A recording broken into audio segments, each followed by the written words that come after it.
Diane, I'm listening to a podcast, Black Lodge Trivia Night. I've never heard so many game aspirations in my life.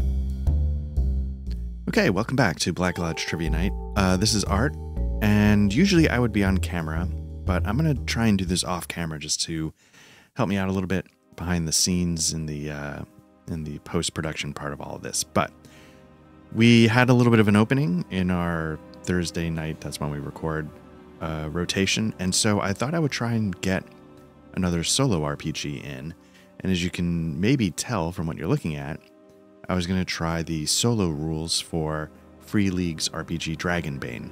I didn't know a lot about Dragonbane going into the Kickstarter, or I think that's how they backed it, or at least how I bought it. But it was sort of an auto back for me with Free League, which has been the case for me up until very recently. Basically, anytime Free League put something out, I jumped right on. I skipped The Walking Dead just because I don't have much interest in that particular universe. And I have to confess that Blade Runner, I was like, okay, they just seem to be grabbing licenses, and I don't know how much their style fits the license. I've yet to try Blade Runner, so I could be completely wrong. But at that point, I was kind of like, okay. Dragonbane, I confess, was one where it was an auto buy, but then, yeah, I was like, I don't know if I need another fantasy setting, especially considering Free League has Forbidden Lands, which I have been in a campaign for the last couple of years and I've really enjoyed, but I was glad I grabbed it. So, you know, I finally took a look at the rules, and the history of Dragonbane, I think it's definitely, you know, one of the most popular Scandinavian RPGs. I want to make sure it's Sweden. Okay. And I didn't know anything about Dragonbane, but the basic idea is that it seems like it started as like a BRP, basic role-playing, which is like a old school system, a D100 based system from Chaosium. I know they currently publish it. I don't know if they published it the whole time, but if you've played Call of Cthulhu, you've encountered it. If you played RuneQuest, you've encountered it. My experience with those derivatives are I definitely own BRP, the new edition that they put out. I've definitely played Call of Cthulhu. We've talked about it, you know, recently when Matt broke up with it. And I've played Mithras and Legend. They're both RuneQuest derivatives.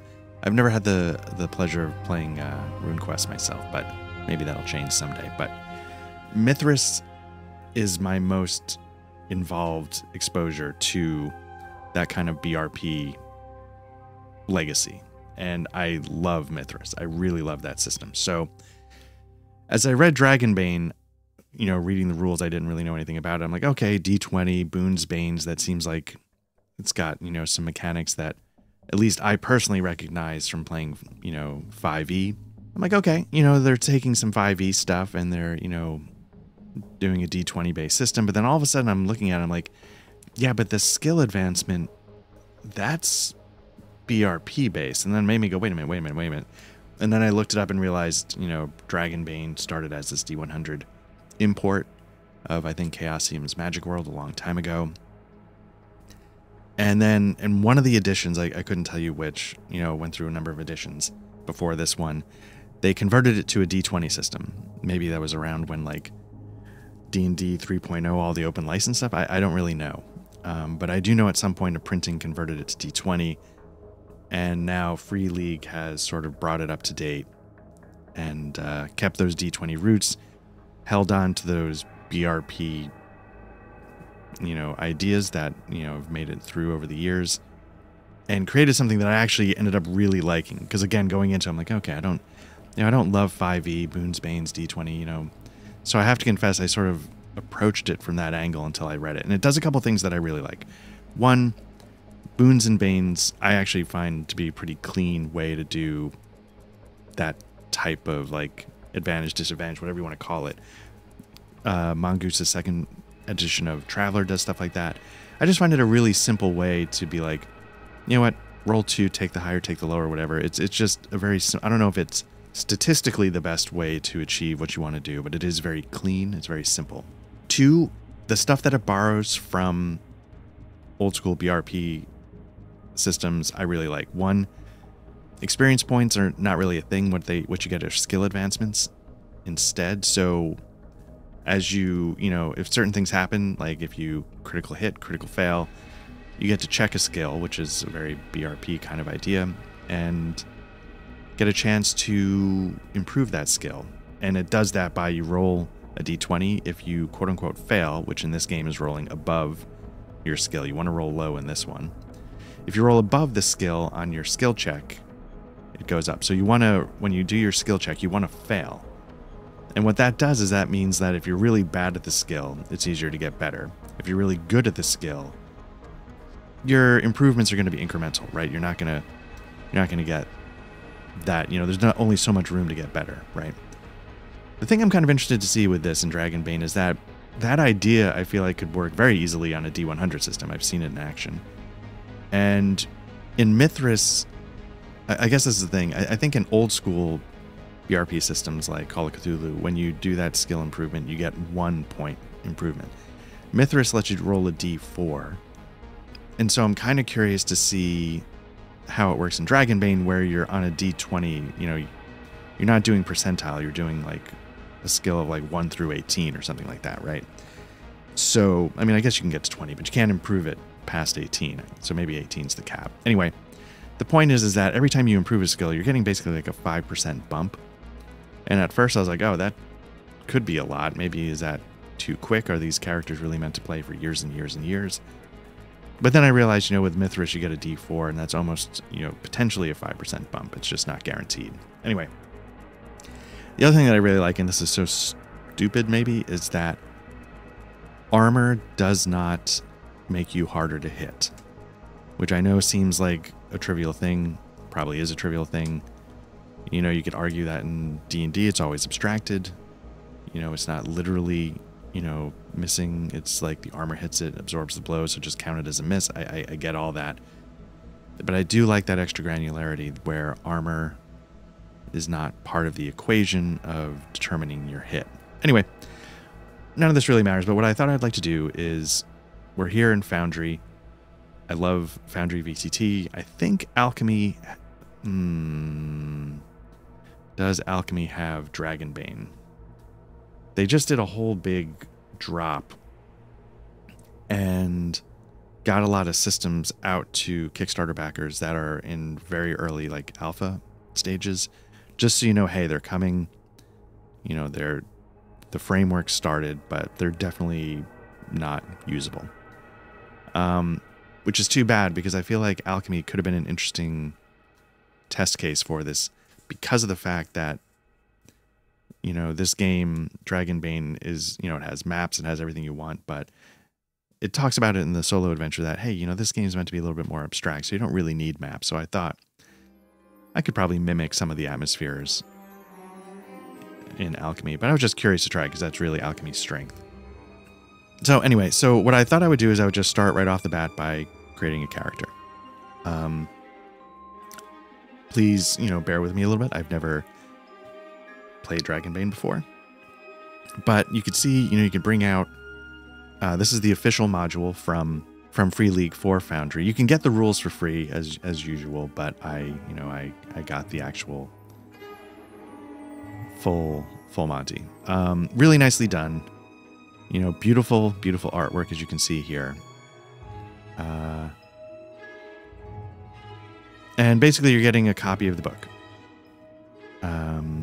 They have a section here for playing solo. And they give you a starting sort of... They put the pamphlet in here. I think this was unlocked with the Kickstarter reward level. So yeah, they give you stuff right in the box to get going. One thing that I thought was interesting is maybe I'm missing it somewhere, but I don't feel like there's a ton of lore provided for this game. It gives you little... the artwork is extremely evocative. You get like little paragraphs like this, which talks about, it was in the oldest times, before the world was covered in forests and iron was tamed by dwarven masters, before the advent of humanity. So again, you're getting sort of, your classic fantasy setting. Humans were the last to come. Dragons and demons fought early in the past and ruled the world, and now those ancient rulers are awakening. maybe not awakening, but it says, but the ancient guardians of order and destruction, dragons and demons, will never leave the world to its fate. As sure as night follows day, the time will come again where dragons and demons contend for power over humanity, nature, and eternal mysteries. So, it's just a good, solid, classic fantasy setting. So let's give this a shot. I'll bring up your player character. I've started a character. I picked a fairly generic portrait, but I have some ideas of the kind of character I'm going to play because with soloing, I was feeling a little more pressure to min-max a touch because it's all on me, right? So maybe that's not 100% necessary, but that's kind of how I approached it. So we've got your player character. The first thing you do is you pick your kin. So you got a couple of things. You can do a random result if you wanted. Let me switch over to here. I'm not going to do a random. I have one in mind, but you can see like you could pick a human, a halfling, a dwarf, elf, mallard, wolfkin. Now, as soon as I saw a mallard, and they feature mallards on, as you can see, the artwork, right? That's not the mallard. On the cover of the rulebook, which I maybe am not able to show you, is a duck. And as soon as I saw that, I was like, maybe I should have realized, that seems a little RuneQuesty, because I think RuneQuest, that world, it's a specific world, has ducks as a race in the world. But I'm going to go with an elf. So I think I can just drag that over to my character. So you can see here it fills in elf. I got the ability Inner Peace. Now, Inner Peace is a skill that allows me to spend willpower point to heal and to gain willpower back. Let me just double check that because I'm not 100% sure, but got a movement of 10. So you can see the movement varies by wolfkin are fast, 12. The mallard might be slow at 8. Yeah. So you get a couple of abilities just for your kin, and this one is Inner Peace. And Inner Peace is, I might not be remembering exactly the mechanics, but it's basically a way to, let's see, as an elf, you can meditate deeply during a stretch rest.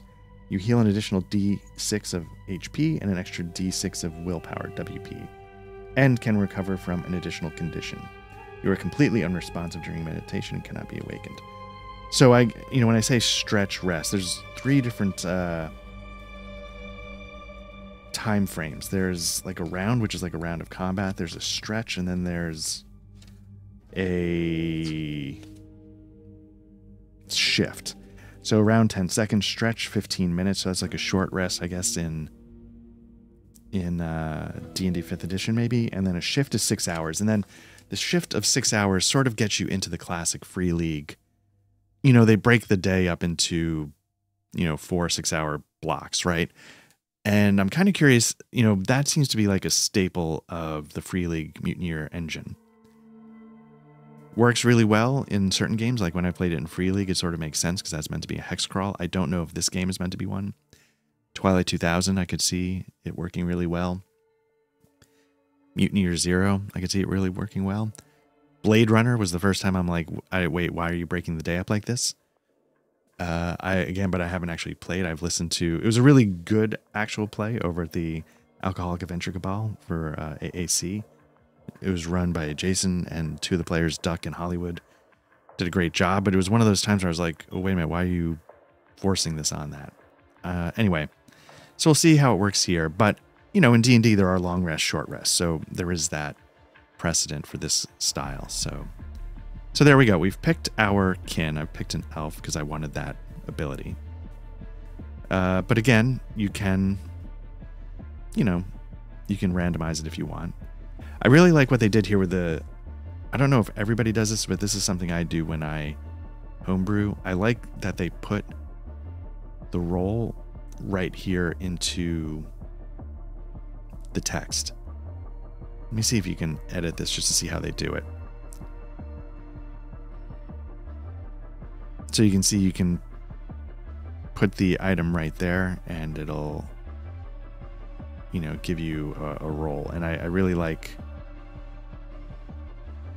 when you can add those little touches, and it just makes everything easier so you don't have to jump back and forth from here to over there to back.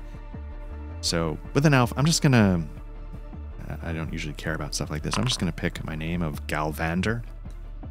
They give you a couple options. It's not the most important thing in the world, but I'm gonna change from art to Galvander. There we go. Now that we've picked our kin, next step is to pick our profession. Now here I was sort of a little torn of what to pick. I'm a big fan of Warhammers, so the idea of a knight kind of seemed nice because you get that as a skill. I'd be a little bit of a tank. You can see here. Key attribute strength, you know, Warhammers, blah, blah, blah, blah, blah. But then I thought it might be more interesting to try I was looking at either a thief or a hunter, but I was looking at a thief. You get awareness, you get to evade, you get to sneak, you get to spot hidden. So I feel like because I'm alone, I could hopefully avoid combat instead of a knight where you're more inclined to go right in. A mage could be interesting just because you get a bunch of different options. You get to pick your school, animist, elementalist, mentalist. But I think in the end, I think a hunter could work, but you know, because you do get sneaking, you get bows, but you get bushcraft, you get some stuff that's more, I could see more useful in the hex crawl portion of this game, and that's not quite what I'm looking to do. So I'm going to choose a thief, I think, and just see what happens. Can I drag this over? Profession fills in thief. You can see it's starting to fill in my abilities, backstabbing, inner peace. Let's see if it does stuff with my skills. You can see it's sort of bolded certain ones. Those are going to be my, you know, my skills that come from my profession. You can see like mark skill for advancement. You know, looks like it's going to automatically do that, so I don't want to do that. But so that's how, you know, you sort of click it once, marks it, you click it again, it does the check for you, and then unchecks it, which I think might be, I've played a system that does that, and I think it was Harn. It's definitely Harn.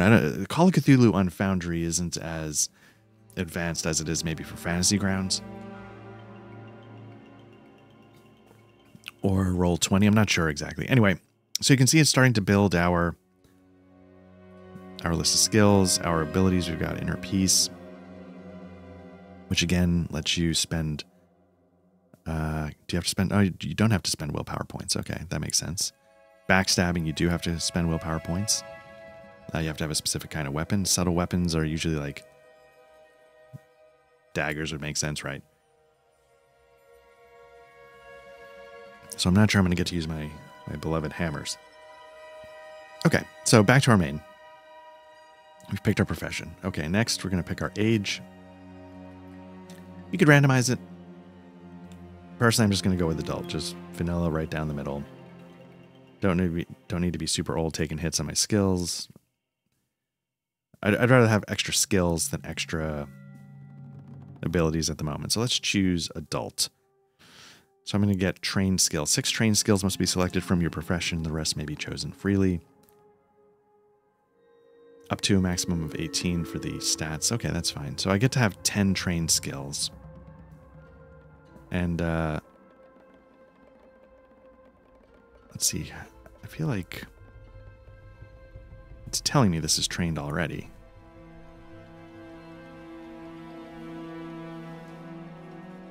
Because what I'd also like to do is, let's see. 1, 2, 3, 4, 5, 6, 7, 8. Let me double check let me see if I can get to my profession from here. So you can see, like, all very nicely linked. They've done a really nice job with this. I guess I'm going to need a nickname. I could take care of that real quick. Not that it matters. Where do you put the nickname? So right here, it's going to list my trained skills. So I need to pick 6 of these for my trained skills. So the question is, how do I mark them as trained?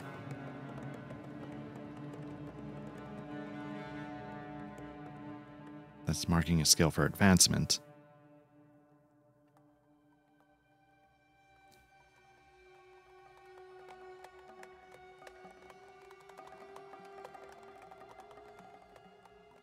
Okay. I'll figure that out.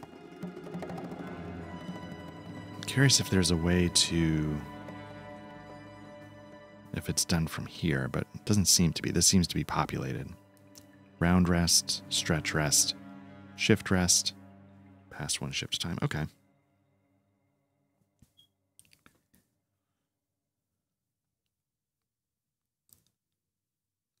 Notes. I'm going to make this my nickname. I'm going to pick, let's randomize that, Night Stabber.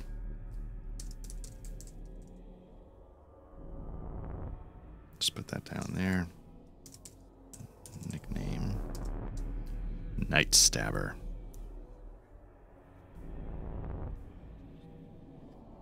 Okay. Inventory, background, great. Picked adult, perfect. Main. There we go. So somewhere on here, there's a way to do this, and I just haven't figured it out yet.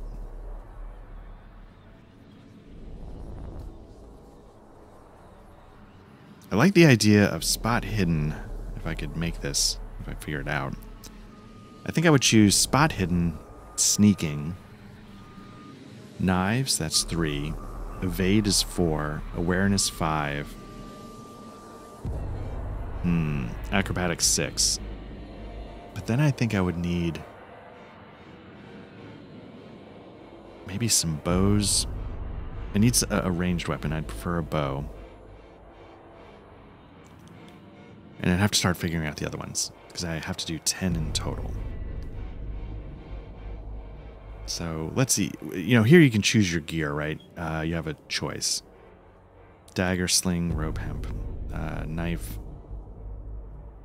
I might take the second option.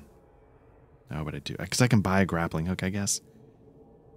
Oh, sling. I could take a sling for my ranged weapon. That's fine, right? Or you can randomize it, right? If I wanted to randomize it, I could choose 2. Or you take double daggers, marbles as a trap, rope.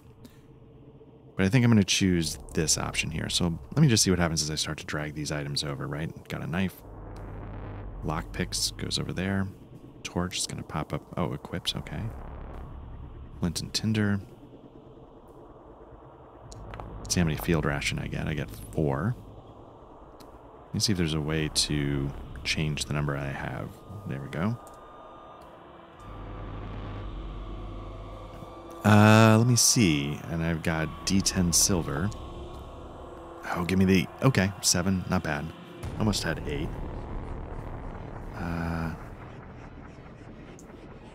It's interesting. Why is this... I wonder if there's a way to get rid of that. Because it is blocking...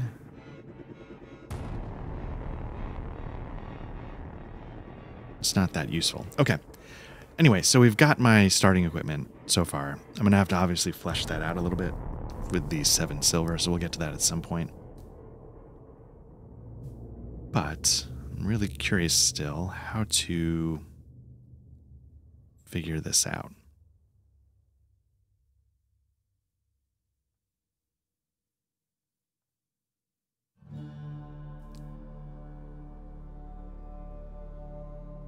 Let me check the, let me see, preface, commands and macros. Let's see if there's, okay, there's that. That's nice, but that doesn't help.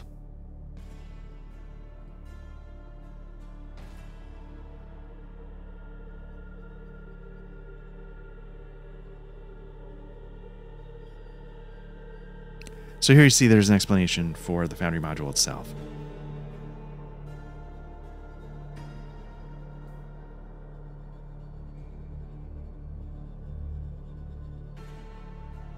What I want to see is, let's see, the main tab.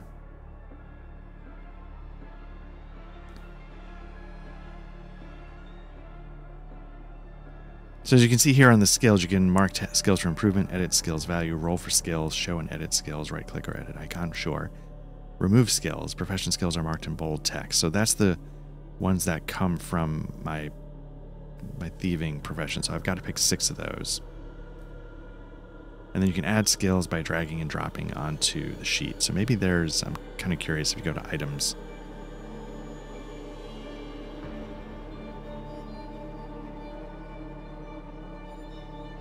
These are the roll tables, I'm sorry.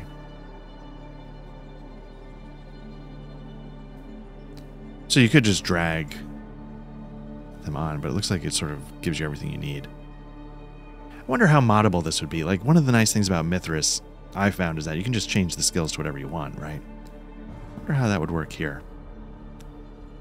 Anyway. So back to here.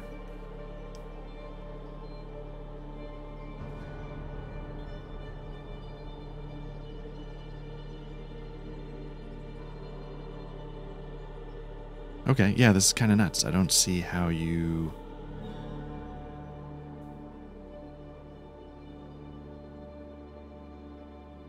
mark something as a skill. Maybe I just... we'll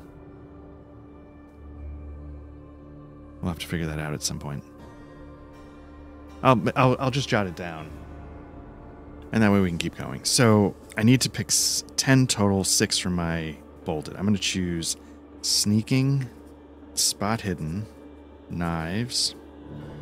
Want those weapons. That's 3 out of the 10. Awareness, evade. That's 5 of my professional skills. Now the question, I think acrobatics. Basically, I feel like I'm going to be sort of dungeon delving, so I want to be able to... And I guess it's going to be mostly avoiding and fighting. So let's see how that goes. Now I need to pick 4 more. And I think what I'm going to do is I'm going to pick slings, just so I'm good with the fighting. I wonder if there's a way...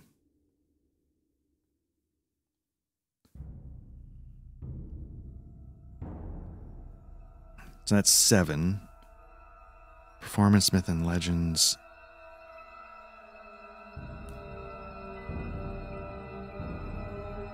Yeah, so that's sort of like a lore skill. What else could I get? Healing. Because in Dragonbane, you cannot heal yourself, but one of the things they do for solo is they let that be the case. So healing, so that's 8 total. I wonder if I need some kind of talkie-talk skill. Just in case.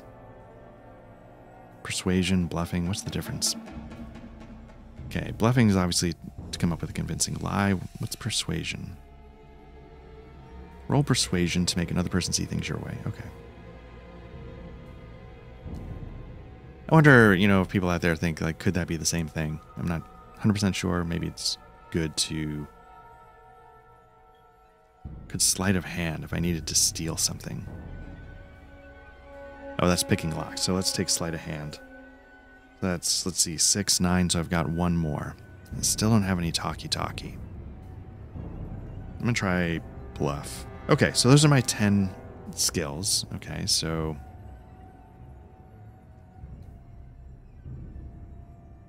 So here they recommend a couple of modules. I've got the core set. I bought that. The Year 0 engine combat. I tried to get that, and I thought it had to be made specific for each Year 0 game, so I didn't know if that worked. And of course, Dice So Nice is down here, and that's Dice Tray, but Dice So Nice is why you get the nice dice, which if you roll a d20, it helps with this, because if you roll a d20, you can see right there a 1 has a dragon, so there's sort of customized dice on this. So anyway, so there we go. We've got my trained 10 skills. What comes next? Age, I did that. Next comes my name. That's fine. Attributes. Again, it's very nice. They sort of built the macro right in there. So the idea is that you roll 46, keep the highest 3, and then you attribute each roll to the attribute, and then at the end, I think you get to swap. So first one's first. You get to choose as we go, but you don't get to look at the whole picture and then place them as needed. So let's do the first roll. Looks like it's pretty good. A 15. I'm going to put a 15 into Constitution. There we go. You can see my hit points went up to 15 right there. Next roll. Woof. Woof. What does bluff need? Charisma? Do I have it? Awareness? Oh, awareness needs intelligence. Spot hidden needs intelligence. I'm trying to figure out what my dump stat's going to be. Agility. Slings or agility. It might be strength. That might be just a giant wimp. So that is unreal. Okay, so that's going to be a 6. I assume that's going to lower my encumbrance. It would lower my damage bonus for strength, but at least they don't give you negatives. In games like Mithras D100, you can actually get negatives if you're terrible. Let's see what else I get. Wow, 10. 10's pretty average, so I'll make that my willpower. Okay. Next. Finally getting better, a 15. I'm going to put that into agility just to make sure I've got what I need. So you can see my damage bonus with agility just went up to a D4. You get a little bump in movement when you have a high agility, so you can see that as well. Let's see, that's an 11. I've already done willpower. 1, 2, 3, 4, 5. I'm going to make charisma. I'm going to make intelligence an 11. All right, last one, I think. 1, 2, 3, 4, 5. Yeah, last one. Wow, 8.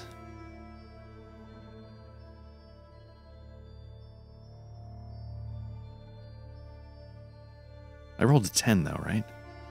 So I did a 15 con, 6 strength, 10 willpower, 15 agility. I think this has to be my intelligence for now. Okay, so somehow, I don't know if I did it 100% right, but I've gotten the stats. I'm going to swap intelligence for...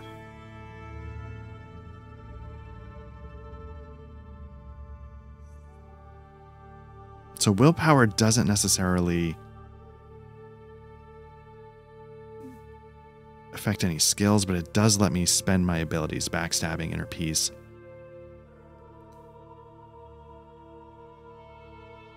But I feel like 6 there, 10 there.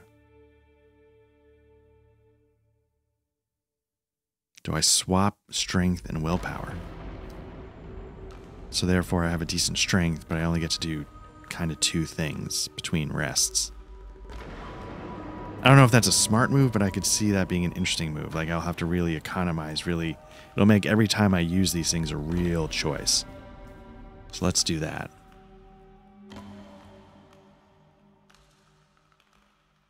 Okay.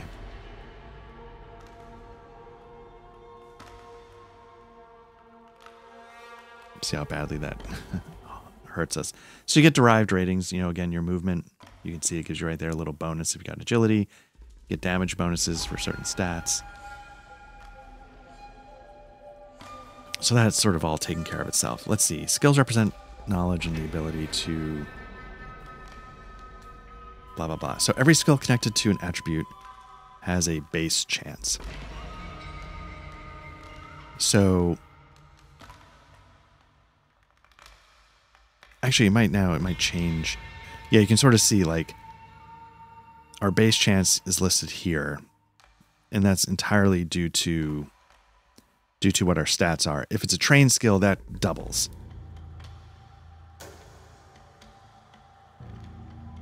So that's why I think it's important for the game to know which ones are trained, because it will double what those are, and I will have to figure that. So it's not enough just to write it down in this case.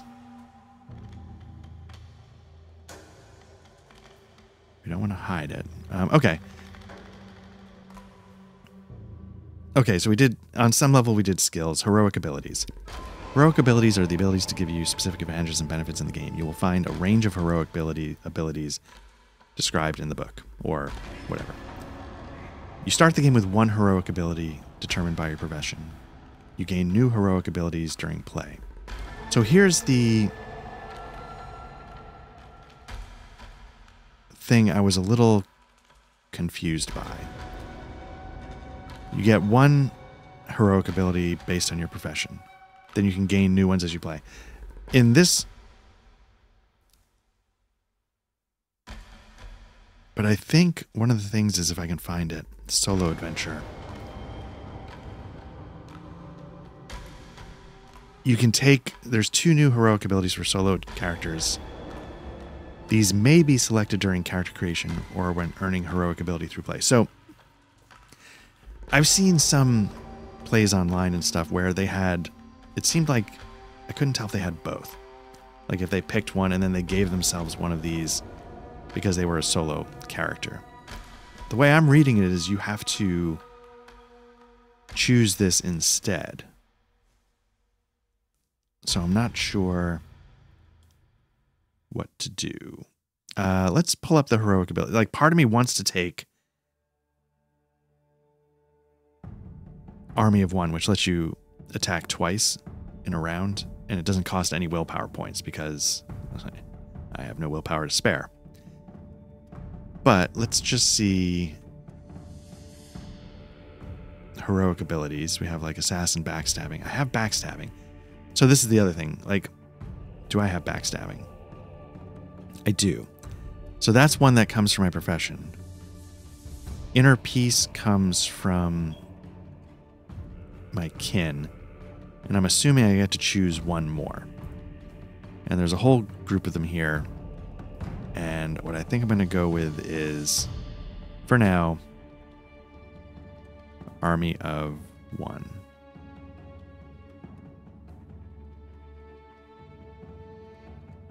When fighting alone, draw 2 initiative cards and keep both. You have 2 turns each round. So I think that's what I'm going to go with. So we've done that. Optional rule of weakness. So in the book, you can see they use, if you're reading the book, you would have green boxes like this that are optional rules. And a lot of the optional rules are not overly complicated. I find them to be pretty useful. So I'm going to go with a weakness because I think it adds flavor and also gives you a chance to earn more experience. So, fearful of oh, actually, I love that one. That was kind of one I was thinking about doing anyway. So let me put that, I guess it would be in my weakness here. Fearful of magic.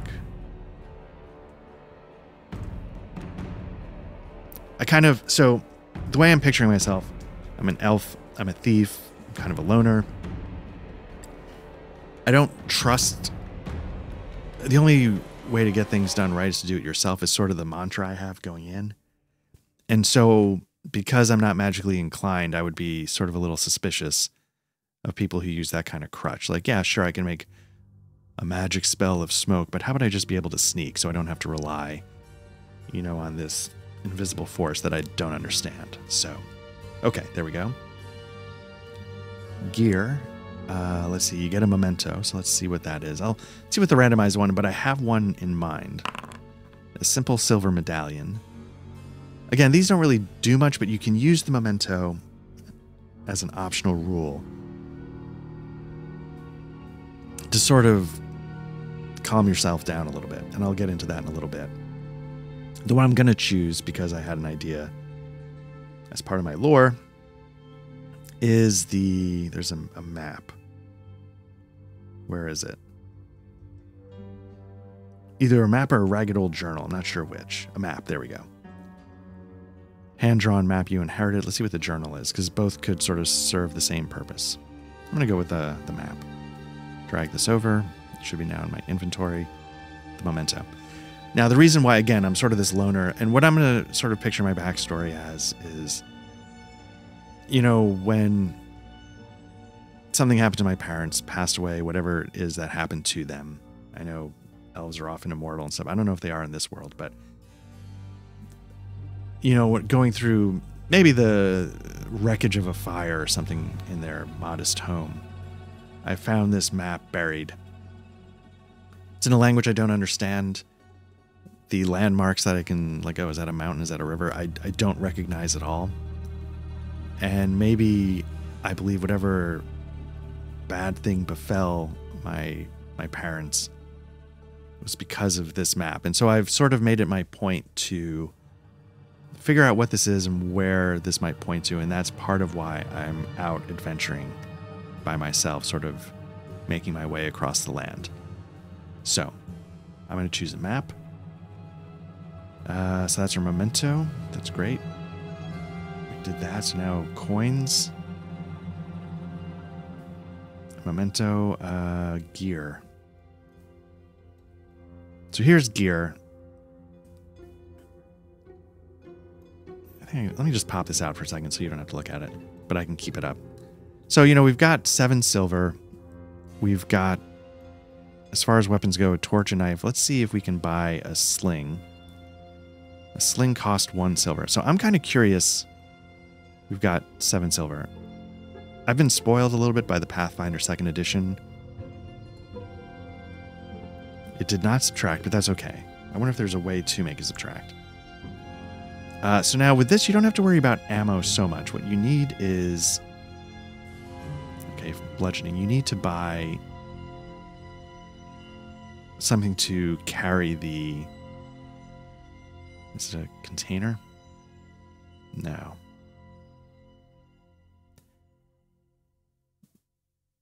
Well, for arrows, you definitely need to buy a quiver. Let me just see what happens if you... Does it give you a quiver? Longbow. I don't see a quiver. So a quiver is something you need to buy in order to have ammunition. I think you get a basic set of clothes. You don't have to worry about that. But do I need...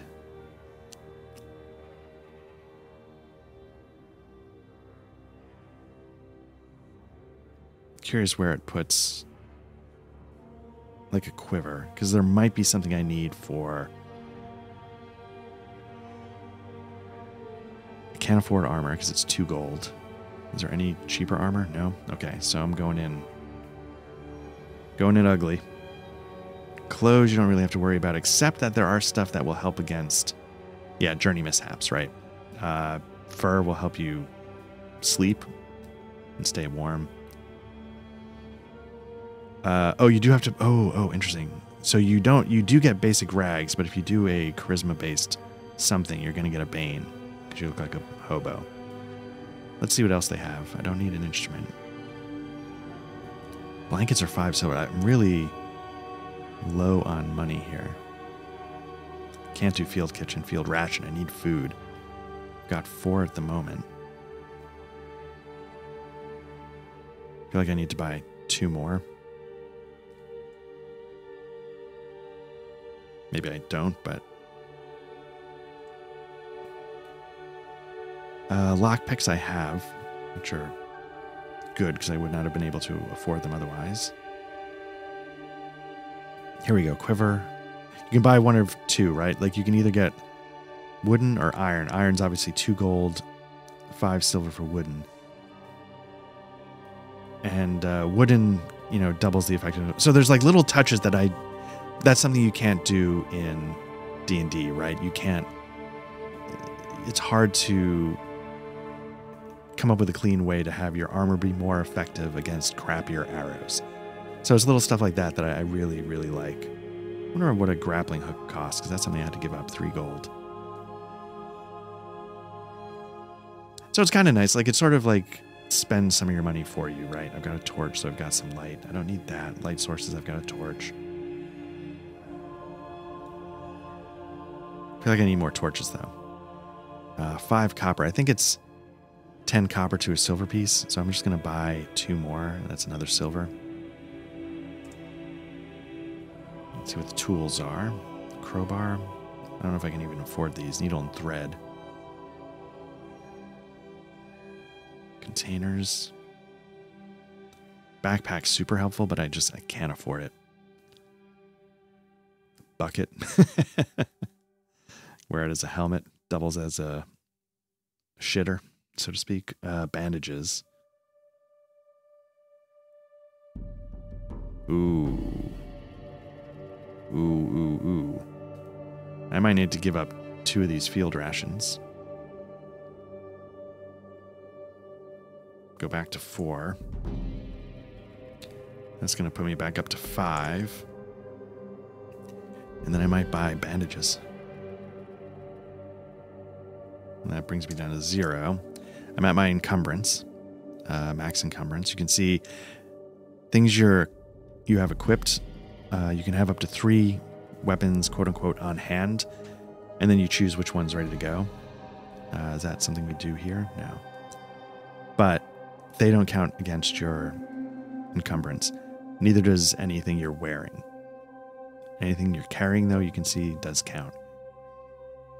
Services, not going to worry about this too much. Hunting and fishing, nah. Means of travel, I'm good. Animals, no thanks. Okay, so let me bring this back in if I can. Pop this in. Okay.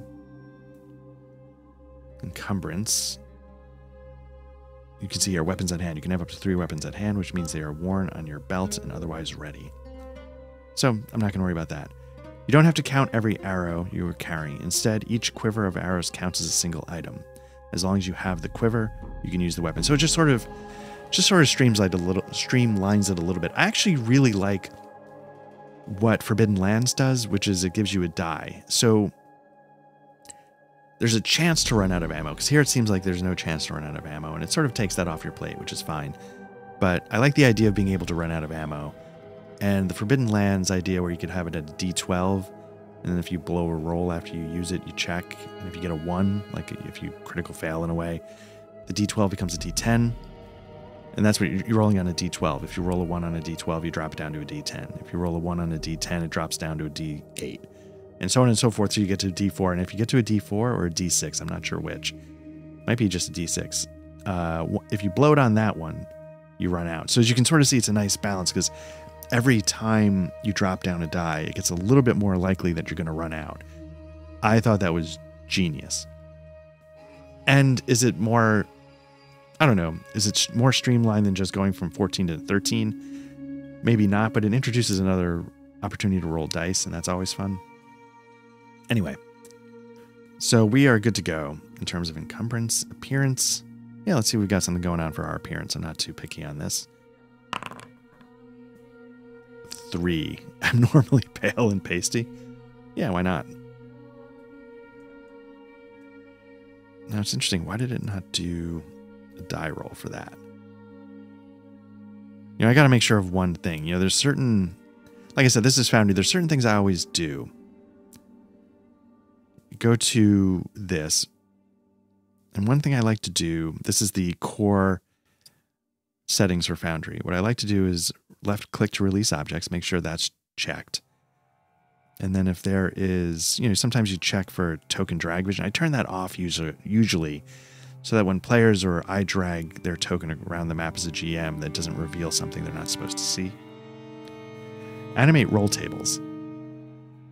I usually like to turn that off because sometimes it can create this delay in your results. So it's entirely up to you, but that's what I like to do. So nickname, the Night Stabber. I'm going to make it the Night Stabber instead of just Night Stabber. It all sounds filthy, but that's fine. And let me see. So there we go. We've got a character made. And probably as I go through this, one of the reasons why I wanted to do this off camera is because I'm going to have to sort of come and go and put this play together. So right now I've got the character made. And before we get started, I'm going to go review a few things. And as we play, I'll probably talk a lot about comparisons to like in my case, Mithras is the one I'm most familiar with, that old BRP. Comparisons to Forbidden Lands, how this might be better or worse. Not better or worse, but the differences and, what I might prefer or not prefer. And then finally how, probably what little I remember from D&D will come up. So, all right, so let me take a minute and then we'll get started on the adventure. Okay, so we're back here looking at Dragonbane, the solo adventure, which I actually in the passing time between the last little bit and this, I learned that was co-authored by Sean Tompkin, who I believe created Iron Sworn, the solo RPG that is really good. So it's nice to see some pedigree behind this. So there's a couple things. One, if you remember, I was having trouble deciding, hey, how do you set skills to being trained? Well, the way you do it is you just change the numbers manually. So, you know, I have 6 that I have to choose from my profession, and then I have an additional 4 because I'm an adult. So what you do is you just double it, right? So going through my list, acrobatics is 1, so you just change that to, I'll show you, change it to 12. And then if you go to the front sheet, you see now that acrobatics is a trained skill. But I want to see something really quickly. I'm going to change bartering to 6. Like, not as a trained skill. Just, oh, you know what? Let me do the 10, and then I want to see what happens when you advance a skill, if it counts it as trained or not. Awareness was another one, so we'll change that to 10. What else did I have? I had acrobatic, awareness, a little bit of bluffing. Let's change that to 10. Again, you're just doubling it because it's a trained skill. We got, what's next? Evade. So I don't die as quickly. I think I chose healing. Choose that. I chose, I'm gonna do some knives. That's 12. I did slings. It's also 12. I did sleight of hand. That's 12. Spot hidden is a 10. And sneaking is a 12. So let's just double check. 1, 2, 3, 4, 5, 6, 7, 8, 9, and 10. All right, now you're going to see them populate on the front. So now that I've done that, I'm just kind of curious. Let me just change hunting and fishing to 7. It does. Okay, so so what I'm kind of curious then at some point is like, this is going to be a laundry list of every single skill that you've put any points. Let me see what happens if, let's say, what was that, a 6, because it's agility based. Let's say, let's pick one that'll be easy for me to, let's pick brawling. Say I do that, and I go for the thing, so I fail. Brawling should now go from a 5 to a 6. It did. Okay, so yeah, I could see eventually this being just like a laundry list of every single skill you've put any points into. So that's brawling. So I don't know. Now it should take it off. It does. So I don't know what that's going to gain you, but I guess it lets you know what skills you're better in as opposed to just your garbage skills. But again, at some point, this is just going to be populated by a lot of stuff. And I could see it sort of duplicating. Like, you know, this isn't that hard to get to. But anyway, whatever. Maybe there's going to be some skills, obviously, you'd use more than that. That's why I was curious. Given all the automation in this module, I was kind of curious. Like, oh, there must be a way to mark it. But given that, I could see the trickiness of, like, hey, you want to multiply it by 2. But you don't want to multiply it by 2 later on when you're just putting a point into it. So maybe I could see in behind the scenes that getting a little tricky. Anyway. Before I go on, I also wanted to give a quick sneak peek. You know, I was sort of wondering, like, oh, does Alchemy VTT have Dragonbane? And so the answer is yes. You can sort of see, if you were watching this on YouTube, you know, you have a nice little default piece of artwork from the game that comes up on Foundry. You know, it's just an image from the game, very evocative. The art's really good. It's really well done. And so now let's switch over to Alchemy, and you're going to see right away that presentation is first and foremost. So let's switch to Alchemy. And what I'm going to do is I'm going to unmute this tab. So right away, right, you're seeing presentation is, you know, they've taken the same piece of artwork, they've locked it into full screen no matter what your browser resolution is. You can do that in Foundry with a module called Lock View, which I actually use quite frequently. I haven't used it in the solo run. And you know, you get a soundtrack, you know, you're hearing it right now. The soundtrack, you know, allows you to choose between a certain kind of mix. So right now it's sort of a balanced mix, but I'm going to go to the upper left triangle of the mix. sort of takes the drums out, right? To the upper right. It's the percussion. So you could see that being like, I don't know, bottom. Sort of takes the sort of slower parts of the track. And so this could be sort of your journeying track but going back to the mix. Anyway, you can sort of hear kind of all three pieces in the mix. The other thing, you can go to a tactical mode, which lets you drag, your pieces around if you want. That's how you can do tactical maps. It's very presentation first is what I, always, and I think that's what they say. The interesting thing about this, though, that I haven't been able to crack is if you want to play a solo game in Alchemy, how do you do that? I come in as the GM. All I can create are NPCs. So I tried to mimic my character in Alchemy, and you can see that they don't give you a character sheet. This game very much wants to get away from the idea of your traditional character sheet. Now, somebody that's older, that's a little bit... I don't know what to make of that, but it just basically makes it a list of things you can do. And as the GM, I can choose to play the NPC, and that then opens up, instead of having a character sheet, you have a list of actions, you have a list of your equipment, which you might be able to, maybe there's a way to roll the equipment, and then you have trackers. So you have a tracker in the middle, that's my armor. Right now I don't have any armor. You have a tracker in the middle, that's my hit points, which is at 15. And then over on the side, I had to create a tracker for willpower. Because again, this is an alpha, so I don't fault it for not, being 100% up to the same caliber as Foundry, because Foundry's not an alpha. And then you get like the actions, and you can click on like attack sling, and you pre-build into that action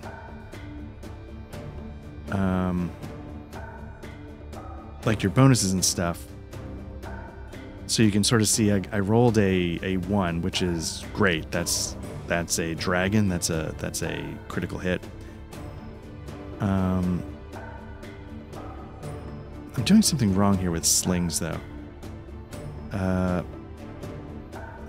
So I think the tricky thing is going to be you want to take your skill and add it to your difficulty check. You don't want to add it to the roll. So that might be something and all this is going to be stuff I can't figure out, right?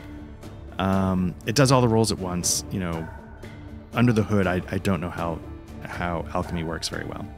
But, it does your 2-hit roll, it does the damage roll, and it does, your damage bonus roll, which I put in as a separate die. But the thing is, though, again, I'm very used to seeing a character sheet. So I would hesitate personally to homebrew a system quite so much in Alchemy at the moment, because I'm trying to interpret everything I need my PCs, my players to be able to do through this abstraction layer of they're not going to have a character sheet to work from. The great thing about, I'm going to switch away now from Alchemy, but you get sort of a quick glance of, but you see you have like scenes. The scenes are all very evocative, all animated art from Dragonbane itself with some sound effects added in. So they've definitely, again, put the presentation first, and I think I'll be curious to see how this develops. Anyway, the point is that, like, as a GM, I don't know how to create a player character sheet, just an NPC sheet. I don't know if they're different or if they're the same, but it makes me wonder, like, is the trick for playing solo, like, you have to log in as a DM, then send yourself an invite, and then log in as a player? I'm not 100% sure yet how that's going to work, but I'll be curious to see how it comes across. But yeah, you can see it's a very good-looking interface that I think could be great, but I think it's going to require sort of this layer you have to work through to get used to it. Here, let me switch back now. I'm going to mute this tab. Switching back over to Foundry, again, it's a little chunky, but it's very usable. And I can make my character sheet look exactly like my character sheet's going to look like out of the box. Now, for somebody like me that's like a bit old school, that probably matters. For newer players, like, my kids, I'm seeing them whipping out D&D Beyond on their phone, that's not, I don't think, what a classic D&D character sheet looks like. So I think in this case, I don't know where the right direction is to head, but that's, I think, where it's going to go for at least Alchemy. And so here, you can accomplish, I can play music, I can, blend between songs. I don't know if I have quite that control of altering the mix, but, Foundry can lock view. You can create some animations in the background, but it does really put the onus on you. But I will say, Alchemy, its real strength is, if you were watching, you could see it's just like, whoa, that looks cool. It's very evocative in its look and sound and presentation. And so that's why I'm really excited to see what happens when they get the mechanics. Because in a game like this, where, do you have to create actions? I guess I could have double-checked on their 5e implementation, because I'm sure that's pretty far along, but do you have to create separate actions for every single skill? Is there a way to, because usually you just click the action and it does the roll, you sort of automate it. I don't know if there's a way to click the action as you see here in Alchemy. You click, say, bluffing. It's going to give you a little window. Do you want to change the boons, the banes? It gives you some ways to modify the roll. If there's a way in Alchemy to click on, skill check and then choose skill from a drop-down list that somehow pulls from your character sheet and then has a little window for, I don't know what the most efficient way to do it is, but I'll be curious because they have created this somewhat rigid framework that they want you to play within, and they're going to design their modules in that framework. So I'm really curious to see how that comes together when they, get pretty far into developing a lot of the systems that I want to play. So, having said that, we've checked off the skills we want to have trained. I believe our character is basically ready to go, and I think we can get started on the adventure. Let's get started on the adventure. Okay, here we go. Oh, one quick thing. I looked at the Alchemy Dungeons & Dragons module, and the way it worked, instead of having an actions tab, it had a customized skill tab where it listed every single skill, including your stats, I guess, if you need to do a stat check. So I could imagine more complicated systems with skill lists like this, Call of Cthulhu. I imagine that's how they're going to go moving forward. So anyway, enough about that. Let's get started on the adventure. And the game comes with a sort of solo campaign called Alone in Deepfall Breach. Legend tells of a wicked wound in the world, struck by the demon lord Sathmog's spear, Deepfall Breach. The perilous depths of the breach plummet leagues into the foundations of the Misty Vale, comprising rough-hewn passages, echoing caverns, and ancient ruins. Only a fool would venture alone into this realm of chaos and shadow, and yet here you stand. So if you remember, my character's backstory is part of it is I have this map that, I inherited or I found when my parents were deceased. I'm going to assume it was they were killed. And maybe hidden somewhere in the ruins of their house, I found this map. Now, the map is not like a high-level map. It's sort of depicts, say, a hill that's between two rivers. And so it's a little more granular, so it's not something I could just look at a world map and pinpoint. So I've got to sort of walk the land, trying to figure out just what was this map pointing to and why was it created.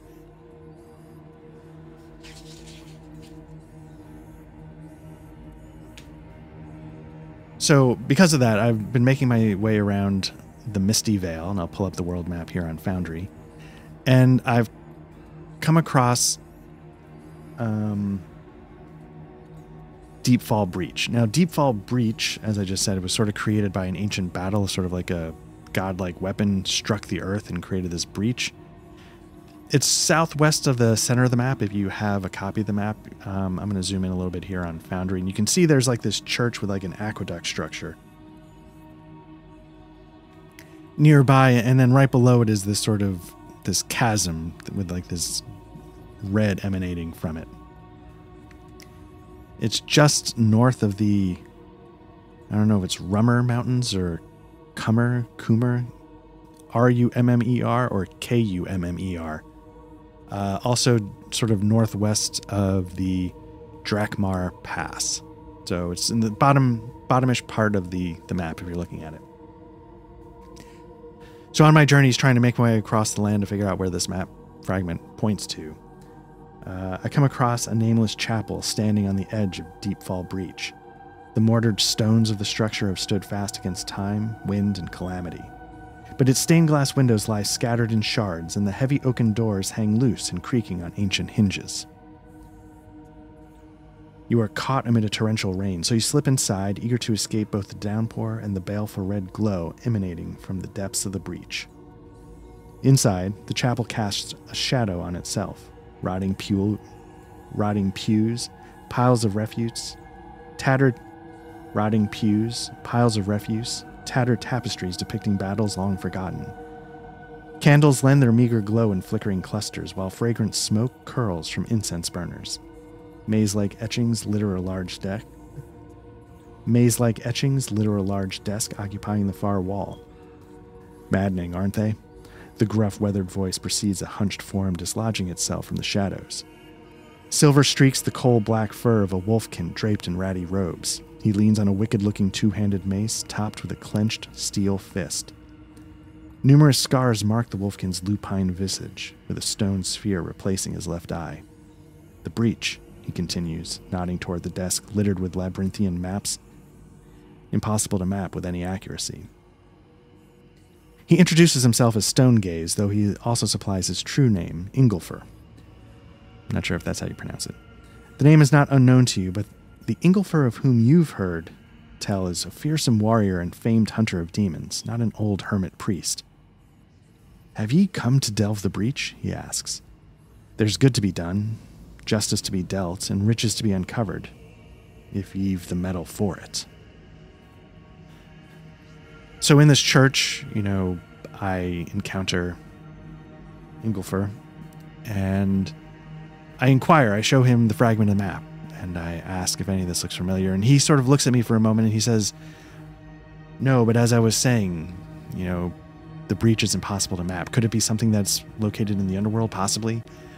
But the maze down there is so vast and so endless that it's hard to say. Could it be here in the overworld as well? Yes, of course, obviously. But the only way to tell if it's down in the breach is to go down there yourself and take a look. And so I agree to go down and take a look, and he's like, well, just be careful while you're down there because, there's, endless enemies and things going on.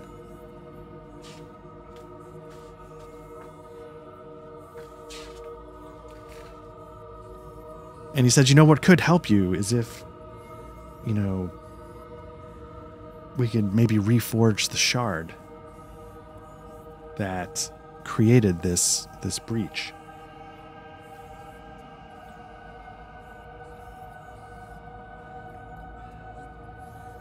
He said, there's and then he sort of says, that might help us gain some understanding of the breach itself. There's a leader of a sect of demon cultists holding the Worldbreaker Shard, the tip of the abyssal spear that split this land and created the breach. This power cannot stay in their grasp. Foul magics cloud their location from my sight, so he must locate the shard through other means. Seek below a band of cultists transporting a prisoner, an orc named Gorham. Gorham knows the location of the cultist outpost and may serve as a valuable ally in the days to come. But be wary. I've heard rumors of a trio of goblin scouts plundering the breach, looting ancient crypts and robbing any who wander across the path. And says, will you help me and in turn maybe help yourself figure out more about that map? And so I look at Ingolfer and I realize, this is my mission. This is why I'm here. So yes, I agree to head into the breach and see if I can rescue this captured Gorham, this captured orc. And so Ingolfer, thanks me and says, wonderful, and then points me towards the breach. And before I go, he sort of tells me about a few of the things he's encountered and was able to kind of roughly map out during his wanderings down below that I might encounter on my journey. Afterwards, I descend a crumbling staircase into the chasm, braving the dizzying heights. A twisting corridor leads from the cliff face into the heart of the breach, emerging into what Ingolfer called the Vault of Many Paths. Here lies a great confounding hub of passages branching from an ancient spherical chamber, its walls embossed with a primordial its walls embossed with primordial battlefields depicting dragons and demons clashing eternally in stark relief. Innumerable tunnels run from the vault like veins through the stone flesh of the earth. I steel myself against the perils to come, take a moment to study the notes and maps provided by Inglefur, and step forward. Okay, so yeah, we're ready to quote-unquote enter the breach. So let's get back over to here. And yeah, so the way these work, the way the solo missions work, and I'll give you a quick peek into it.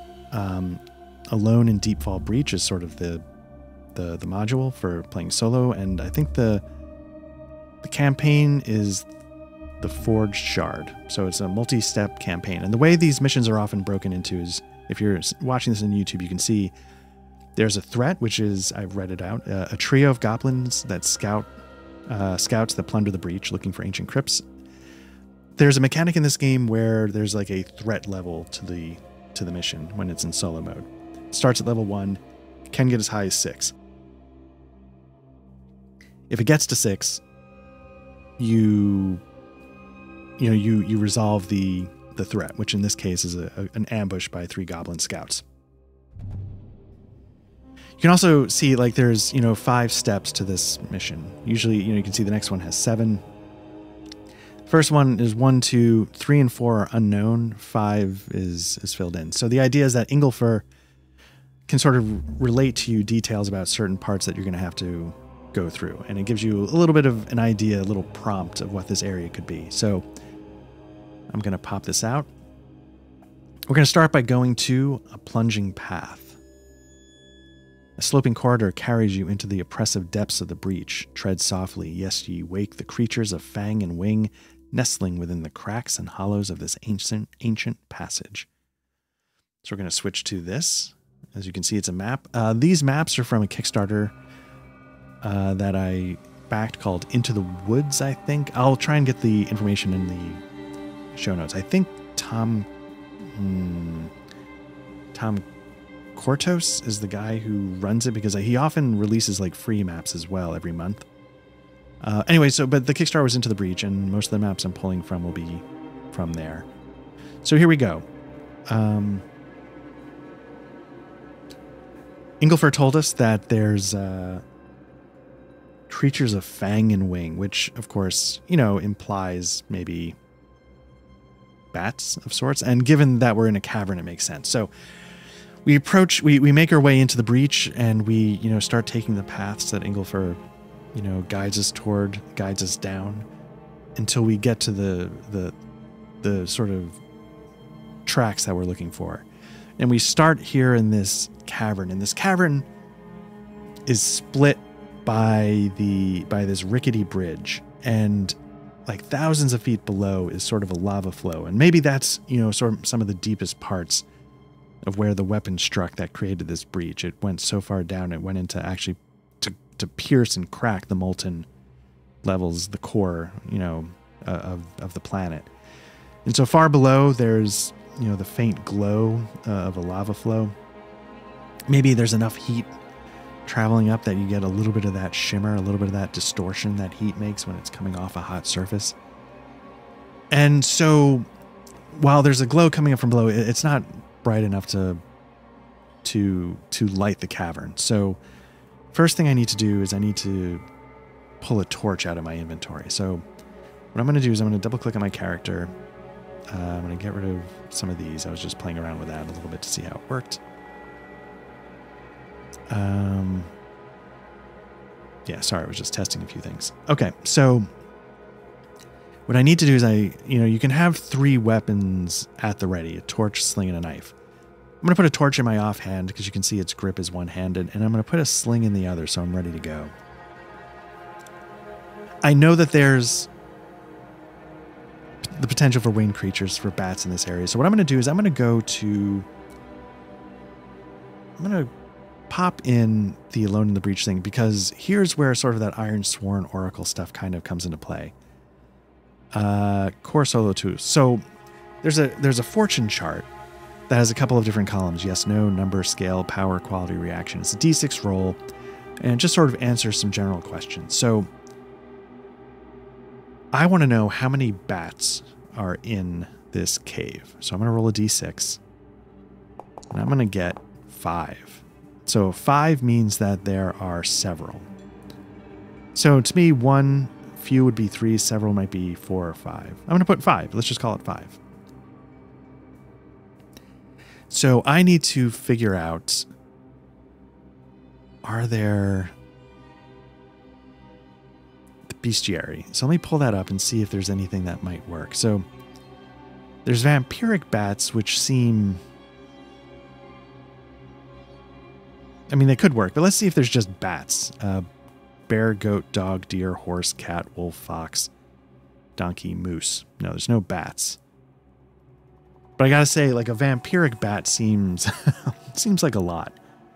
I wonder how a horse works. Can you just drag a horse onto the map? I guess you can. It just doesn't have an image for it. Okay.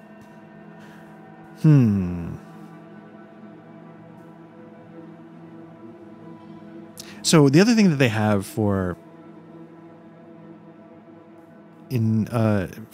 this thing. Sorry, again, I was playing around with some of the character sheets to see how it worked. And that's why I have to uncheck those hit points. I was just playing around like with a test combat. And anyway, so Into the Breach has some, they call them like typical NPCs. Well, not typical NPCs, sorry. For the solo adventure, they have basically, they have something for Ingolfer, so you sort of have his stats. Then they have like a general minion. We don't need Ingolfer. You know, it just gives you some basic stuff, right? But it's not quite right. It's got swords. So what I'm going to do is, instead of having 5, I'm going to just put 2 vampiric bats. And it's interesting that, like, it's interesting that there's not just like your basic bat. It feels like that's like such a classic.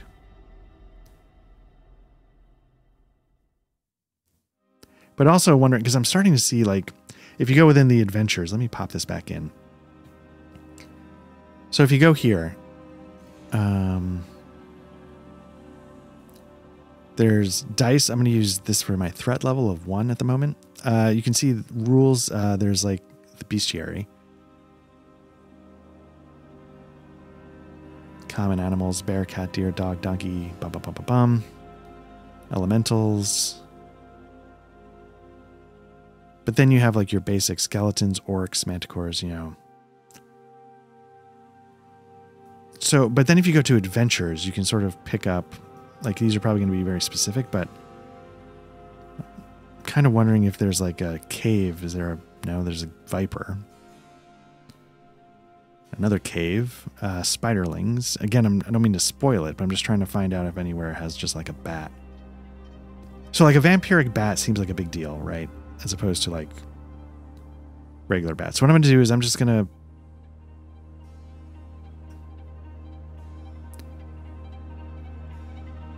grab a vampiric bat because it looks the part.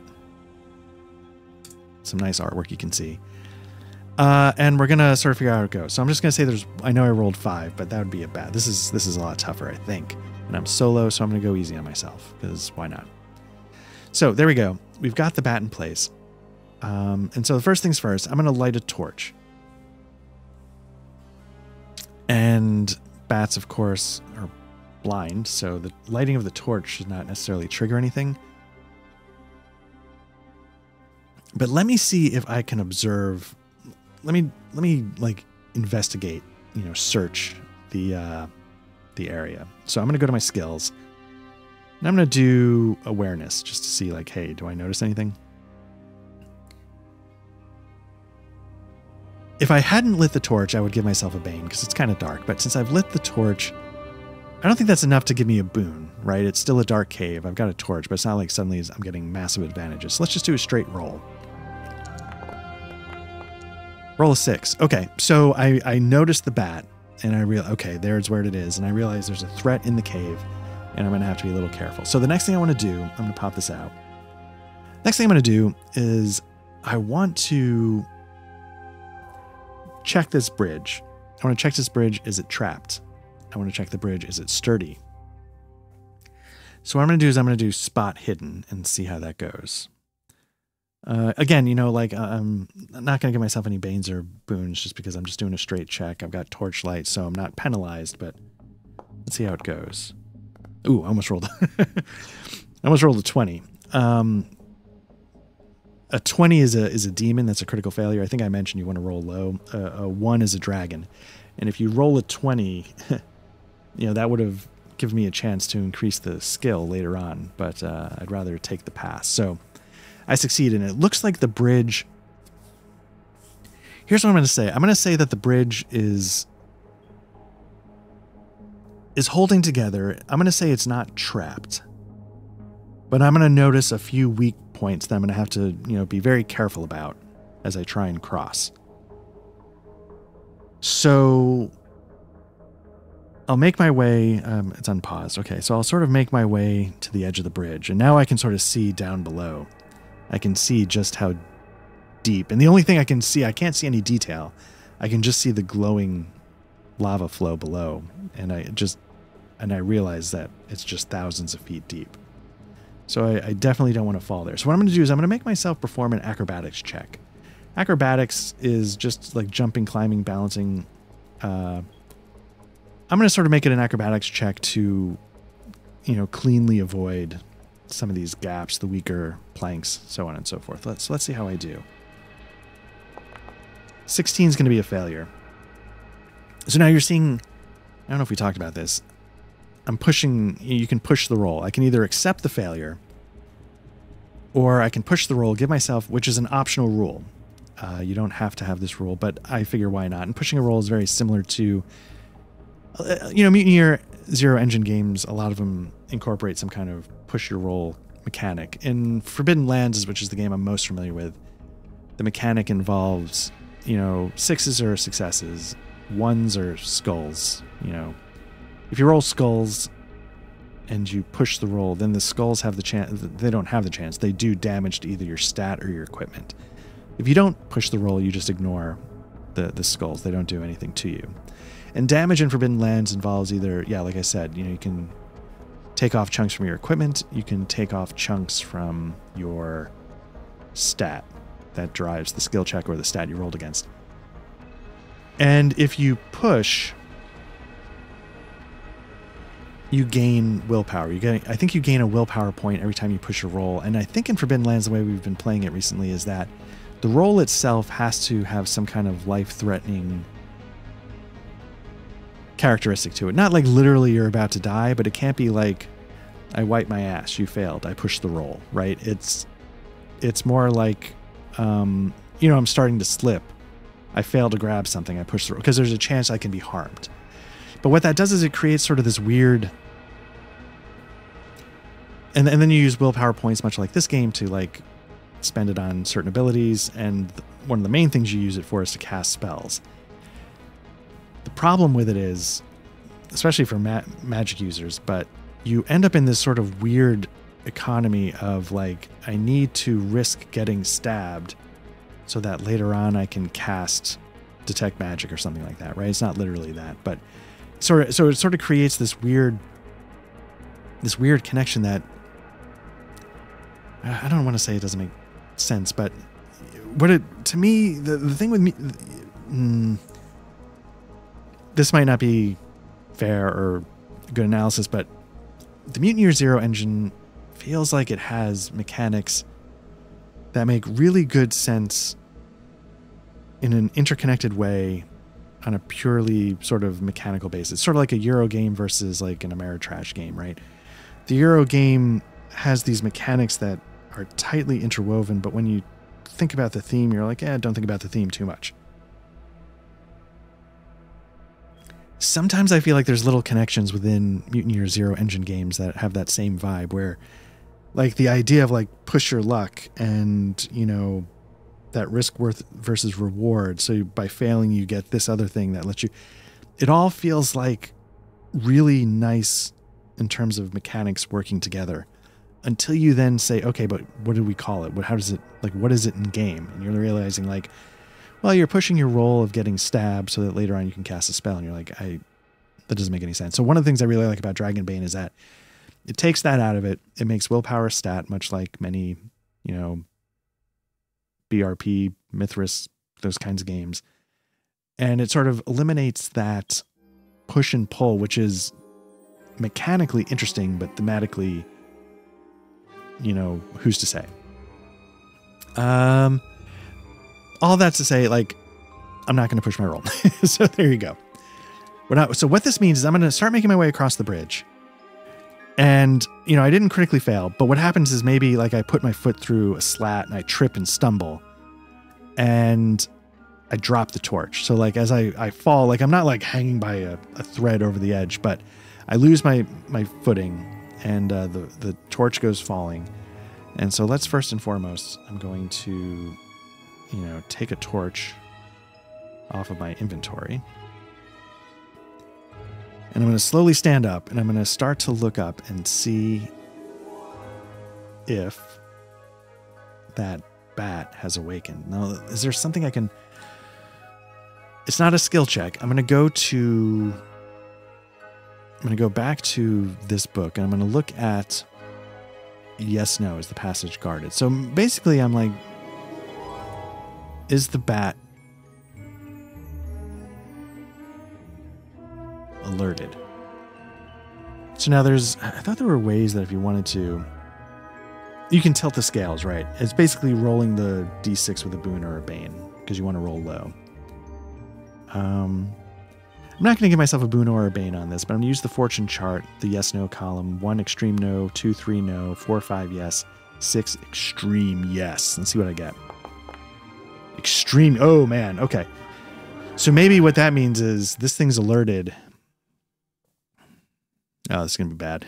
So let's bring up combat because I think we're about to get into it. And let's see how it goes. What I want to do is surprise. That's basically what I'm looking for. If you perform an attack that the GM deems surprising to your enemy, you get to choose an initiative card you want in the first round of combat. So I'm going to say that this creature sort of... It's not that I didn't know it was there, but I was so wrapped up in dropping the torch and trying to make sure I didn't go over the edge of the bridge that when this thing got alerted and started swooping down, I wasn't ready for it. So what that means is I'm going to do this. I'm going to bring up the combat encounter. Let's see if we can get these guys to go into combat. There we go. So is there a way to begin combat? Okay. So first and foremost, this is what it would do. It would have wanted 1. Because this thing is an aggressive creature. It's just going to go at me. Now, if you remember, one of my skills is Army of 1. Army of 1 means when fighting alone, draw 2 initiative cards and keep both. You have 2 turns each round. So clearly you can see I did not get 2. Bring up the bat.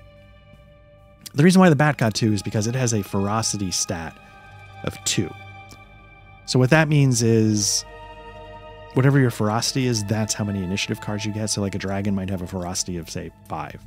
That means it gets, there you go, it would get 5 initiative cards. And so this is going to get 2. I'll pop that out.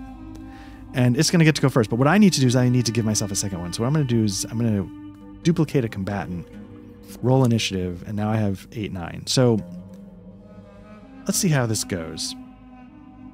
Okay, so we've got the vampiric bat up first. It's going to... The way combat basically works is you can move and then act, right? But what I like about this is that when you act, you can either attack or you can dodge or you can parry. You don't get to like dodge or parry and still do your attack. So you sort of have to think like, what do I want to do? When am I going in this turn? And the reason why I like that is because, you know, Mithras, which again is the BRP derivative I have the most experience with, has action points. It has this economy where every round, like say an NPC gets 2 action points. You might get 3. You might get 4 if your dexterity is incredibly high or something like that. But you have these 4 points that you have to spend. You can use them to attack, you can use them to dodge, you can use it, you know, but that's your economy. Now, Dragonbane is meant to be, you know, a more streamlined experience. And while it only gives you basically 1 action point, it makes you think in terms of how do I want to spend that 1 point. I mean, so I actually really like that. Now, part of why I wanted to take the heroic ability Army of One is because it would give me essentially 2 action points. So if I were dealing with a creature that had a ferocity of 1, I would have, you know, sort of this tactical advantage of how do I want to play these numbers. And I really enjoy that line of thinking in Mithras. So I was excited to sort of, you know, see that at work here. And I got to figure out, can I translate Mithras or RuneQuest or something like that to Dragonbane? Someone out there, it's got to be possible, right? Anyway, again, not that Mithras, the combat in Mithras is really tactical. It can involve facing. It can involve like you're attacking his shield side or his weapon side, like a lot of really granular details that I actually don't think are that tough to track. It's really the special actions that, I guess, special effects that when you have to decide, okay, what do I want to do with my success? But the rest of it I find pretty manageable given how tactical it is. But anyway, so the bat can move and attack. So the first thing it's got to do is got a movement of, well, 24 squares. Each square is 2 meters, about 6 feet-ish. I'm just going to have it move out. 1, boom, boom. I guess I only want to have 1, 2, 3, 4, 5. So it's clearly not going to have an issue closing the distance. It's going to target me. And it's going to attack. So move and attack, that's going to be its first go. So what I'm going to do is I'm going to click the attack button. Now, the way attacks work is very similar to Forbidden Lands, in that they have, I think, like a D6 attack table. And then you resolve so it's not going to be the same attack every time. And I really appreciate that, because having GM'd a few Dungeons and Dragons sessions where it's just swing your sword, then he swings his sword, then you swing your sword. I like that this has the potential to mix it up just a little bit. So its first attack is a mass attack. The bats split up because it's a swarm. To attack all characters within 10 meters, each victim suffers D8 slashing damage. And the bat swarm heals the same amount of HP from drinking the victim's blood, because of course they are vampiric bats. So I don't like that at all. What I'd like to know is, does it roll an attack to do this? I truly don't know. Maybe as a swarm, it's not quite the same thing. So what I'm going to do is I'm going to choose to dodge. So what I have to do is I'm going to spend one of my 2 turns to dodge and see how it goes. So I'm going to lose this 8. So I think to dodge, what I need to roll is I think I have an evade skill. So let me roll the evade skill. It's a 12, which is pretty good. I don't have any boons or banes. I'm just going to give myself a 12. And let's see how I do. 11. Whew. Okay, so I dodge. That attack I don't have to worry about. Great. I think it's that simple. Hopefully it's that simple. So now we're going to go to the second vampiric bat, and it's going to attack again. It's going to be aggressive. It's not going to, do I save in case he... No. So let's roll this one. Vampiric bat perform a monster attack from Swirling Horror. The bats swarm around their victims at a frantic pace. Everyone within 10 meters suffers a fear attack and must roll willpower to resist. Okay, well, if you remember my character sheet, my willpower is terrible. That's my lowest stat by far. So let's see if I can pull off a miracle here. I do. Look at that. I resisted. I'm just curious. Look at that. Let me see what my result would have been. Enfeebled. Fear drains your energy and determination. You lose 2d6 willpower. Okay. Oh, and become disheartened. So I would have taken an effect, a status effect on my character. And the way status effects works, I'll get my character sheet up. I don't know if we talked about this. So you can push rolls. I think maybe I was talking about that. And if you push the roll, you take this effect. And basically what this effect does is it creates banes on any check. So you see acrobatics is agility. So if I were dazed, any acrobatics roll I would roll would automatically have 1 bane. You can have multiple banes. You can have 3, and then you're rolling 4 dice and you take the lowest of the 4. So it can really add up. And if there's boons and banes that offset each other, you just sort of net those out and go with what the result is, which I think is very similar to how Shadows of the Demon Lord works. And Shadow of the Demon Lord, if you know anything about that game, it's by one of the designers of 5th edition who said, if I were actually designing 5th edition myself, this is what I would have done. And so that's what he did. And it's a system I'd really like to try someday. Although I think I prefer a lot of what this brings more than Demon Lord. Anyway.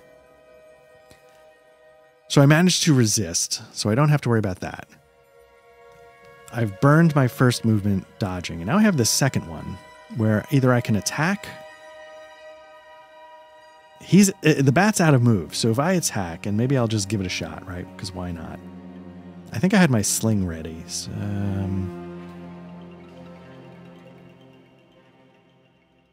you know what? Let's say when I was, I'll ready a weapon. I think I can do that for free. I'll ready my knife.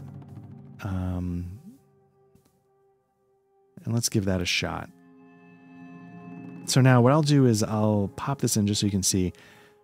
One of the things I like about this system, you know, I think I briefly mentioned in Mithras, there's special effects, right? Like, do I want to like disarm? Do I want to entangle? Do I want to like, and there's a lot of them, which makes combat very flavorful, but it can be a lot to sort of internalize and say, okay, yes, quickly, that's what I want to do. This one sort of has similar things. You can find a weak point because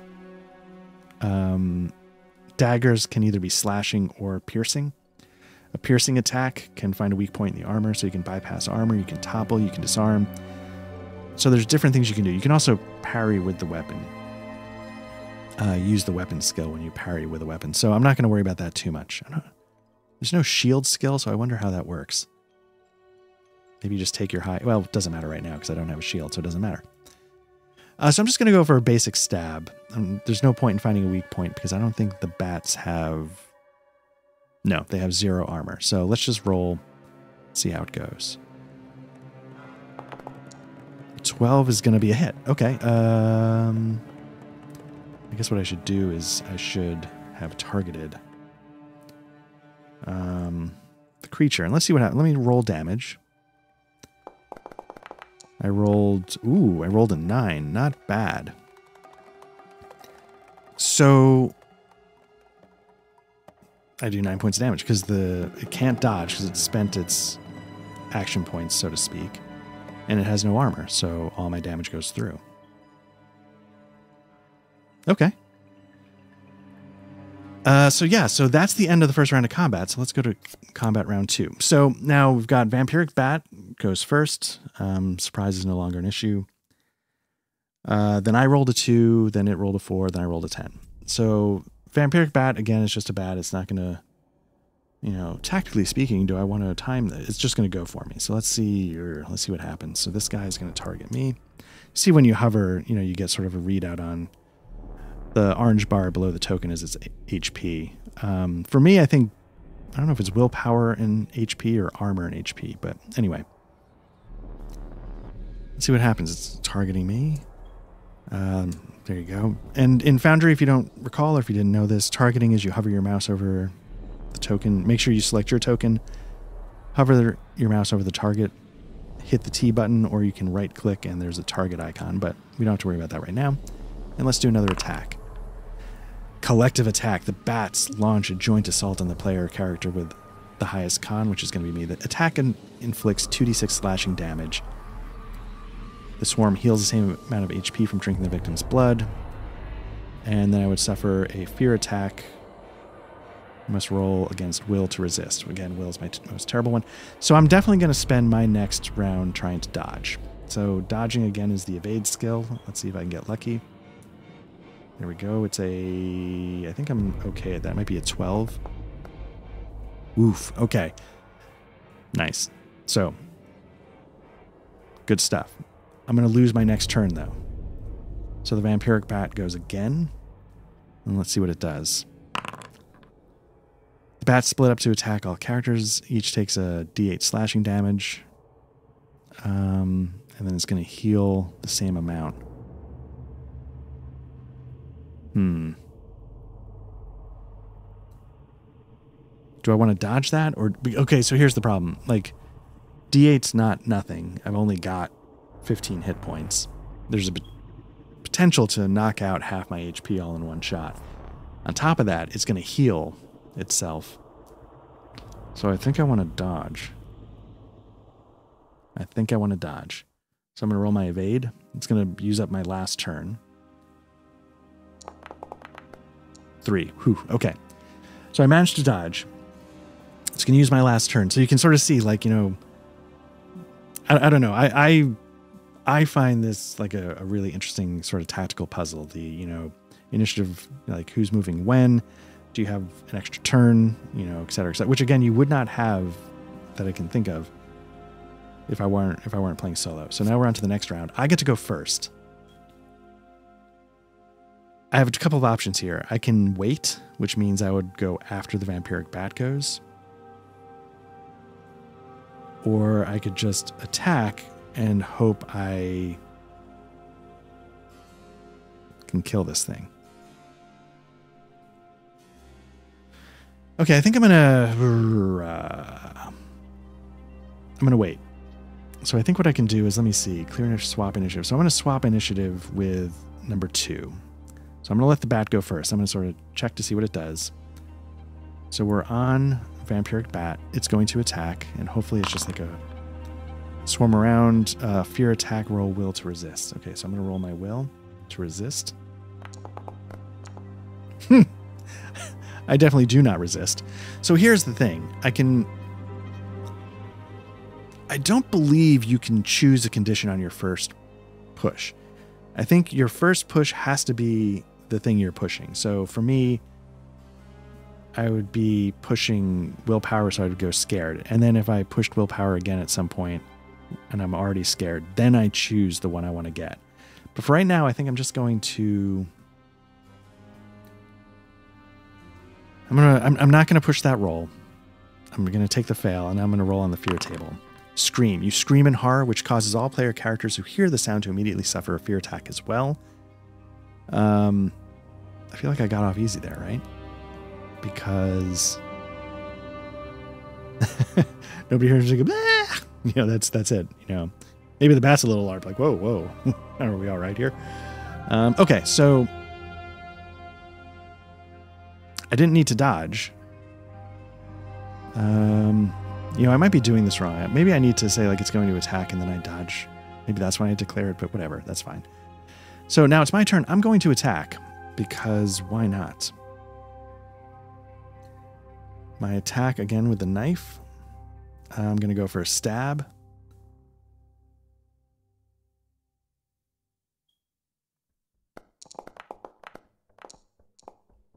Ooh, 18. So now, do I push that? I'm going to take a bane on my agility, and it's going to impact basically... I mean, luckily my agility is pretty good. But... it's going to give me a bane on a 12 stat.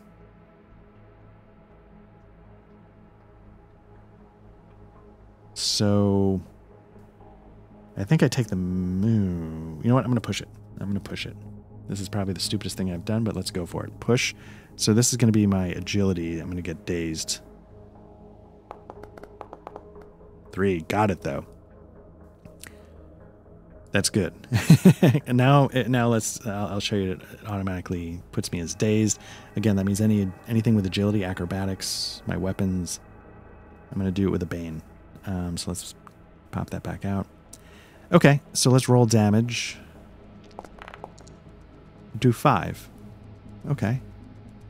So I'm gonna 1, 3, 4, 5. I've got 4 left. And I'm up again. And now I'm attacking with a bane. So do I save it? Or do I just go for it and see if I can go for the kill? Because it's going to potentially be able to dodge. Maybe it would have dodged that one. Let's just see if it would have dodged. No, it would not have dodged. Okay.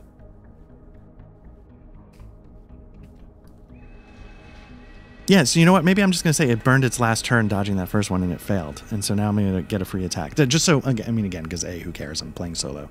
And B, just so you can sort of see how it all would have went. Okay, so it's my next turn.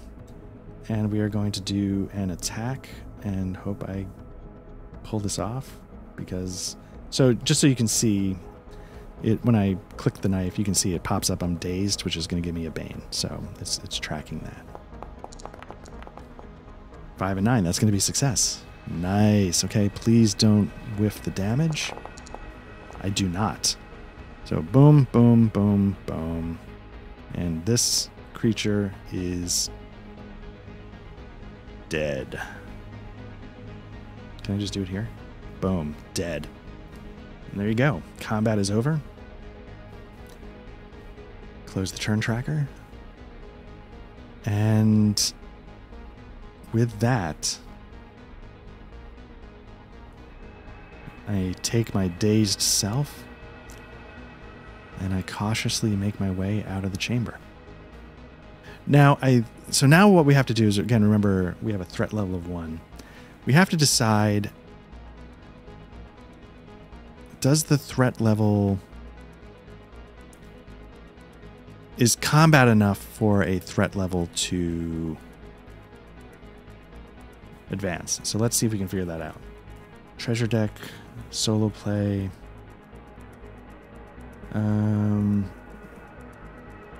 The nice thing is you could do this cooperatively. I like that. I love the idea of GM-less RPGs like Ironsworn, because I have such a blast like playing with Matt and Patrick. Like that's why I'm kind of hoping someday when we do Star Trek, if we do Star Trek Captain's Log, we play cooperatively. And I know we talked about like, well, why not just do the full thing? It's because then you don't have to have a GM. And like, I can't GM Star Trek. I don't know it very well. So I don't want to shove GMing it on Patrick, but because as we talked about in our solo RPG, I feel like you need to have a real understanding of Star Trek to make it feel like Star Trek. So what I'm trying to do is I'm trying to figure out the threat. Demon and Dragon effects, and I'm surprised that there's not a what's a treasure deck. Our treasure deck's only when you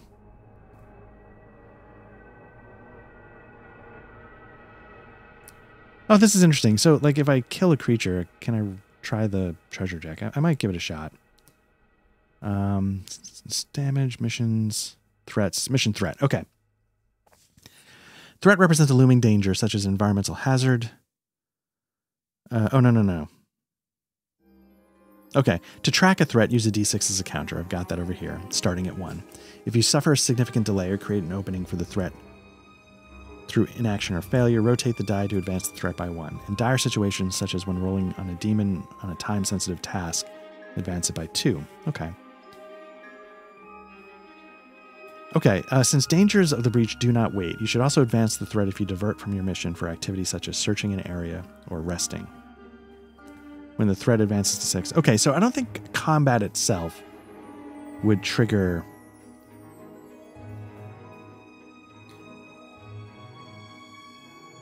I don't think combat itself is long enough to trigger a threat. But if I take a stretch rest or something, whatever it is, to heal up my dazed condition, that probably would. I'm kind of curious. Is there initiative deck? Adventures, rules. I'm just wondering if there's a treasure deck.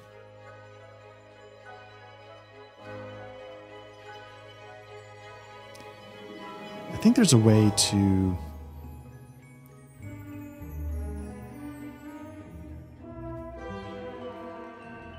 I'm not sure how this works. One way it could work is with macros.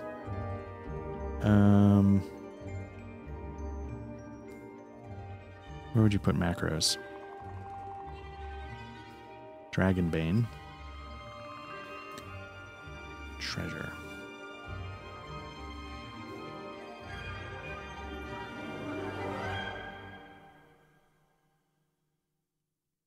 Draw treasure card. I guess there's no reason why I can't reset.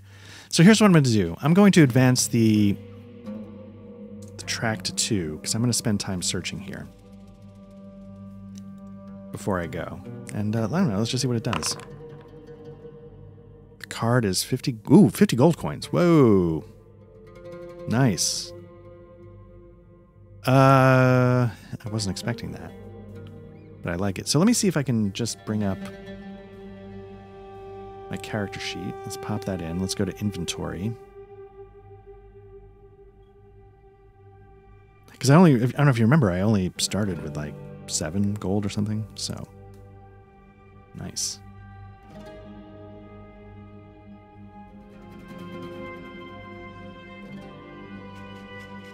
Oh, 1d6 times 10. Okay. So I did all right. Okay, 50 gold coins. So that's going to advance to 2. And yeah, let's continue along our way, because I believe, I'm flipping over the book here. What I could do is let me do it in game just so you can see it.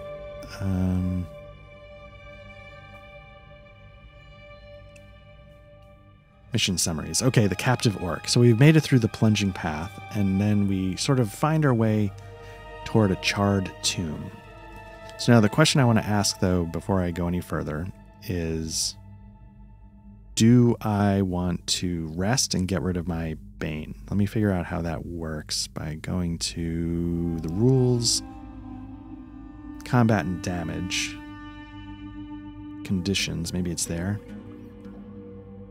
Healing conditions. You can heal one condition of your choice during a stretch rest. A shift rest heals all conditions. So I think a stretch rest is like a 15-minute break. A short rest only lasts one stretch of time. Now, time in this game rounds an initiative. Is it there? No. Somewhere it sort of breaks down. Like a combat round is 10 seconds. Did I already go into this? A stretch rest might be like 15 minutes, and then a shift rest is an entire 6-hour chunk. Yeah, I think I did talk about that because of, you know, that Forbidden Lands connection of breaking down the day into 4 chunks. So I'm going to do a stretch rest, and I think, let me just see something really quickly. Where am I? I think you can go to the main, and then, let's see, that's a combat rest. You can do that. Oh, you can use your memento to recover an additional condition. Okay. And you can only have 1 stretch rest per shift. So once I do this, the 6 hours is going to be shot. I can't do it again. But I'm nervous because it's my... maybe I should wait till I get 2, because then I can use my memento and the... Okay, I'm going to hold off. Okay, so that's the first room down. So let's take a look and see what comes next. So we'll just assume, like, we got past the vampiric bat, we made our way down the tunnel, and we eventually, you know, thanks to the directions of Ingolfor, we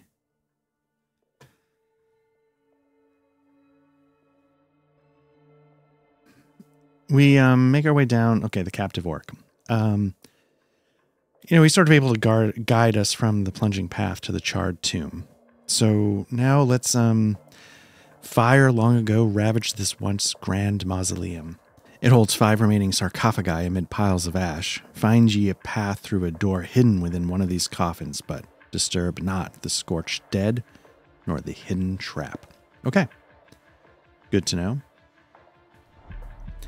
So again, we make our way to the...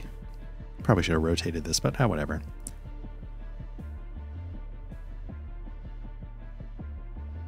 We make our way... Again, this map is from Into the Woods. I'll, again, try and have the information in the show notes. But, you know, so there's the 5 sarcophagi. You know, 1, 2, 3, 4, 5. You know, it doesn't really matter. It's just... Because, again, remember, this is supposed to be able to be played without maps at all. You're supposed to be able to just sort of burn through it. Now, one thing I probably should have done with the last one that I didn't is I'm going to bring in the solo tool of the inspiration table. So you can sort of see here, there's questions like, oh, what do I see? what you want is, say, an attribute. What danger do I face in this passage could be attribute and thing. What does the orc leader want could be a whole bunch of things. So there's a whole bunch of tables. Again, coming from, the creator of Ironsworn, it's nice to have these random prompts, which I feel like is sort of in tune with what I remember of Starforged, which is the one I played more of, and some Ironsworn. Let's definitely roll an attribute. Ancient. Okay, so maybe, that's not surprising, but we get into this tomb, and yeah, maybe it feels like the stonework feels older, right? Maybe somehow when the god weapon created the breach, it sort of punctured a wall and revealed a tomb from a far bygone age. Maybe thousands of years older than most things you find. So maybe it's sort of, and so then again, so we have the 5 sarcophagi, and let's just roll the other ones let's roll a thing just to see. A group, and let's see what this is. Deliver. Okay. Not sure they're going to help us at all, but just to have some stuff going in. So I guess what I'm going to do, I guess I should have been using this NPC attack melee. Whatever. It was fine. I feel like that fight went relatively in a logical way. So we make our way in. So again, I've got my torch out. I wonder, there's a module for torches. Let me just quickly manage module. Boom. Torch. I wonder if it's got like a built-in setting for this game. So we're in the Charred Tomb. Let's see. Now you can see that there's a torch icon here. I don't know. Okay, 6 is my willpower. So it's willpower up top. 15 is my hit points below. So I guess in that case, I would probably have a torch in hand. Maybe as I travel between rooms, let's see, can I just drag it over? Okay. I guess it gets a little bit brighter. It's not crazy. Sometimes you can go into let me see the module. No, not manage. Settings. I want to go to torch. Player torches. GM consumes inventory. Okay. Player consumes them. Sure. Use inventory item torch. What is the item called? Yeah, it's called torch. Okay. It's got a bright light radius of 20, dim light radius of 40. Let me change this to a capital T just in case that matters. Probably doesn't, but anyway, so again, I got a little bit brighter, but whatever, it's not that important. I was hoping some modules can do a really nice job with it. I think I used them when I was running Harn to sort of a nice effect. Anyway. So we need to do a couple of things. First and foremost, let's start rolling some checks. I'm going to do an awareness check just to see what's going on. 12 should pass. Oh, no. Oh, because my awareness is intelligence. I am not going to push that because you don't know what you don't know, right? So let's not worry about that. So there's a chance that something's going to slip by me here. And again, let me pop some of these things out. When I reloaded it, sort of killed everything I had pulled aside. Pop that out. So again, Alchemy, I'm really excited to try it, but there's just so much functionality that Foundry, Alchemy I don't think is going to let you create a bunch of different modules to modify how the game behaves. It's not going to let you pop things out, so it has to all be self-contained within the single window. And it's interesting because I have an ultra-wide monitor specifically so I can start putting stuff all over the place. But if I were to do it in Alchemy, I can't pop it out, right? It all has to be in the window. So I'd have this super wide image that I'd be putting up on YouTube, so it'd be sort of shrunk down with giant bars on the top and bottom. Anyway, I don't know what's ideal or what's not. Okay, so let's see what else we can pull here to get an idea of what's going on. We've got... Long ago, ravaged this once grand mausoleum. Fire one long ago, ravaged. Okay. Could that be the fire from the plunging... Well, whatever. It holds 5 remaining sarcophagi amid piles of ash. Find ye a path through a door hidden within one of these coffins, but disturb not the scorched dead nor the hidden trap.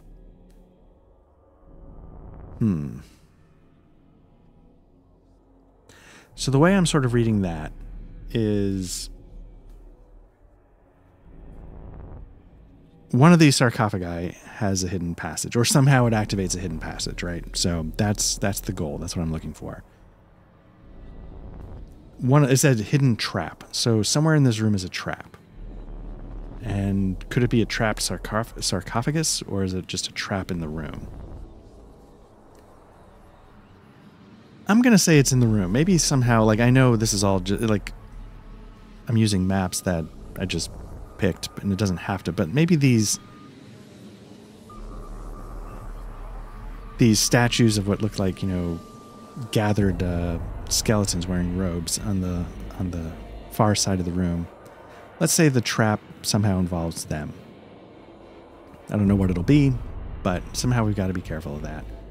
And I guess player knowledge versus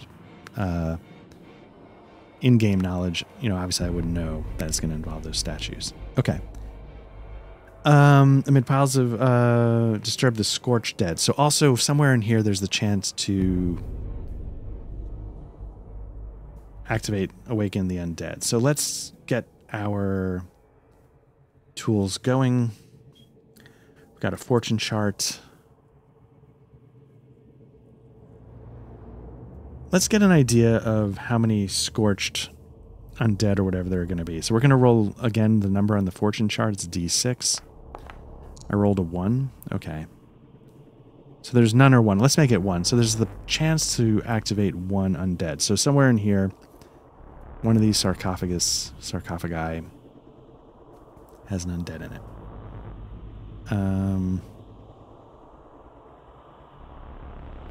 Okay, so I'm going to... Did I make an awareness roll? I did, and I failed. So I'm going to gingerly approach this main sarcophagus. And now I'm sort of hearing... Coming from the passages behind me, you know, there's like chasms and, you know, things like that, some thousands of feet deep. So I'm definitely hearing like the howl of wind, sort of more faint now that I've gone down a few passages into a room. But it's not gone.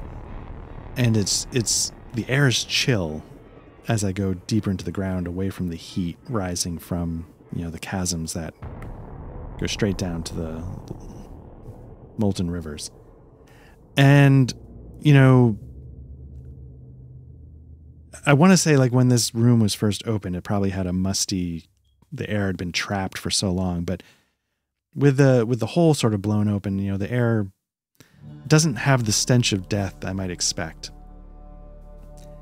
Not that it necessarily smells great, you know. I hear the pitter patter of rats and the squeak, and maybe I hear sometimes like insect legs tap tap tap tap tap, but I don't see anything. And so I sort of make my way to the closest sarcophagus, which, if you're seeing this on the map, is just sort of the one center in the room. And maybe the sarcophagus has... is there a tool I can... Let's roll an attribute for it. It's damage. Okay, that's a great roll. So let's say that the top, you know, it's got like these inscriptions in runes that I can't read. And maybe it's got sort of the image like a relief of, you know, an ancient ruler, but not, you know, like the way like in ancient Egypt, like their coffins, like King Tut's, are like quite ornate. This isn't that. It's sort of been worn by time. The carving is very, very rudimentary, but it definitely seems like somebody of honor was buried here. And let me give it a once over. I'm going to do a spot hidden.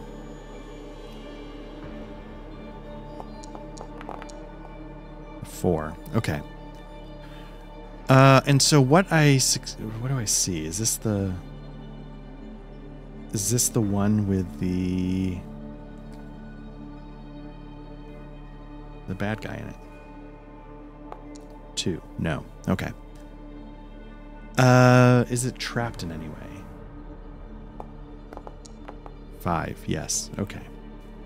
So I start to realize that the triggers for these traps, you know, the trap, I don't know what the trap is, but I noticed that there's just like some frayed, barely holding on wire that goes from the lid to somewhere. It goes down into the floor, and I'm not sure where it goes from there, so I can't trace it.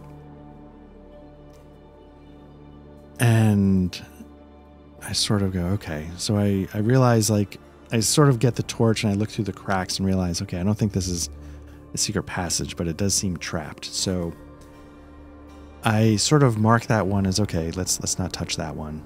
And I make my way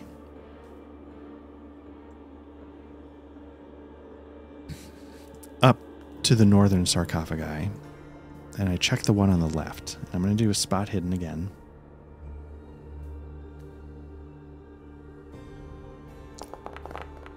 Ooh, and I blow it. So let's see. When I say blow it, I mean that I rolled a demon, which is a critical failure. So I can go to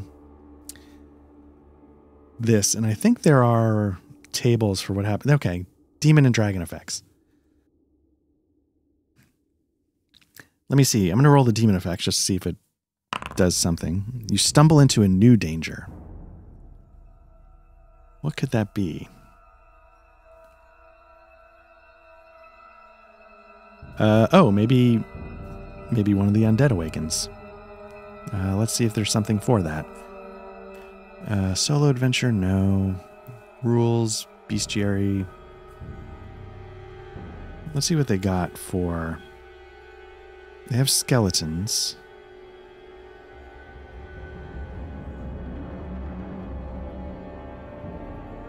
I guess it'd be a skeleton, right? They have a white. That seems like it's going to be unbelievably powerful. So let's not go that far. Let's make it a skeleton warrior. Let's go skeleton warrior. And then let's say it ambushes me. Let's call it that. Like, I'm so intent on doing that I don't. So let's just see, was this where did I put it? What I want to see is, was this the let's bring this back up. Was it trapped? 4. Yes. Is there something for traps?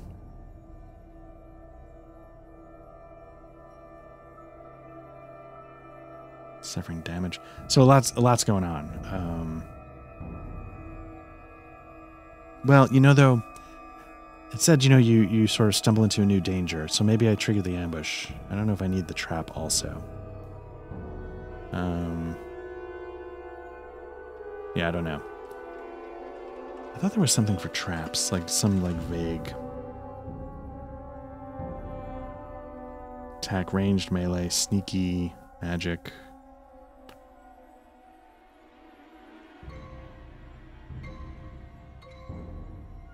Oh well. Mission threats. Here we go.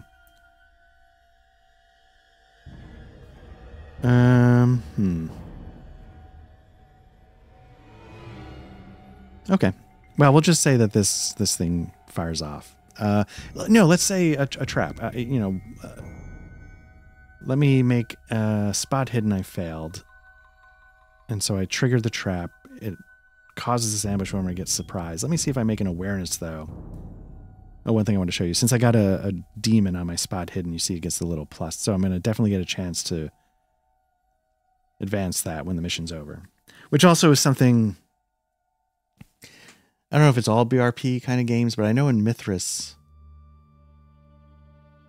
that's one of the things where, like, you know, critical failing is you right then and there. If you critical fail, you roll to see you advance in that exact moment. Like, you've just learned something from your massive failure. Like, oh shit, I don't want to cut the red wire, right? You learn that and you get an automatic bump right there. That's not the case here in Dragonbane, but I do like that idea of a critical failure giving you an extra improvement. So I'm going to do an awareness to see if I see the trap coming. I don't. And then let's see, where I keep putting stuff.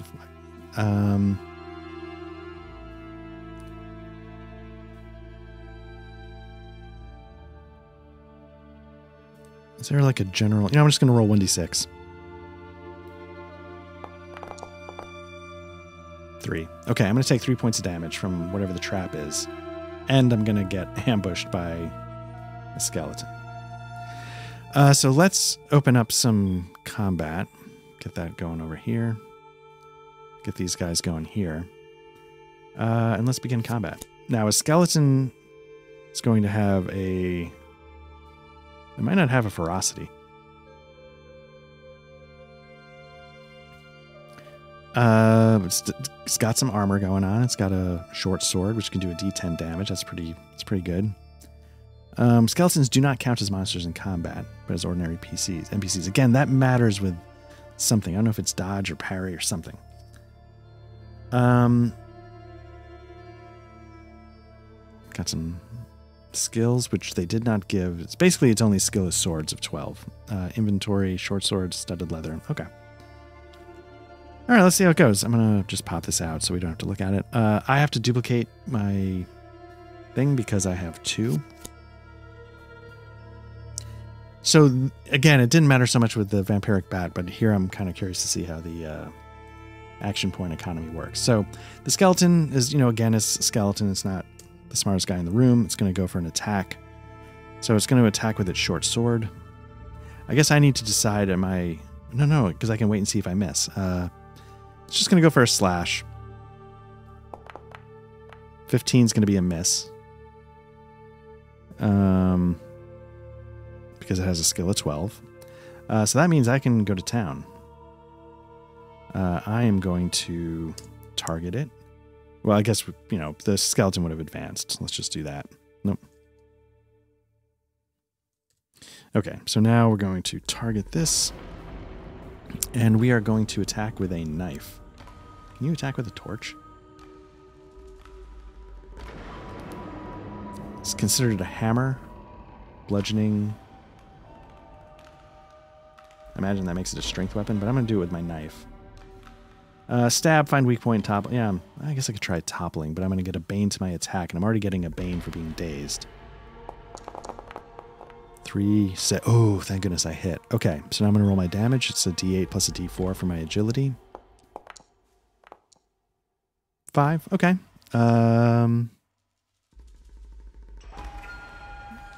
Skeleton's got 8 hit points. That's 1, 2, 3, 4, 5. I think I'm going to go for the kill. Because I have one more attack, and I don't need to save it for this round, so there's, you sort of see, I get sort of 2 free attacks unscathed. Because the skeleton went first and it missed. I didn't need to spend one. But even if I had to dodge one, I'd still get 1 free attack. So it can really make a difference. Let's see, another knife attack. Why not?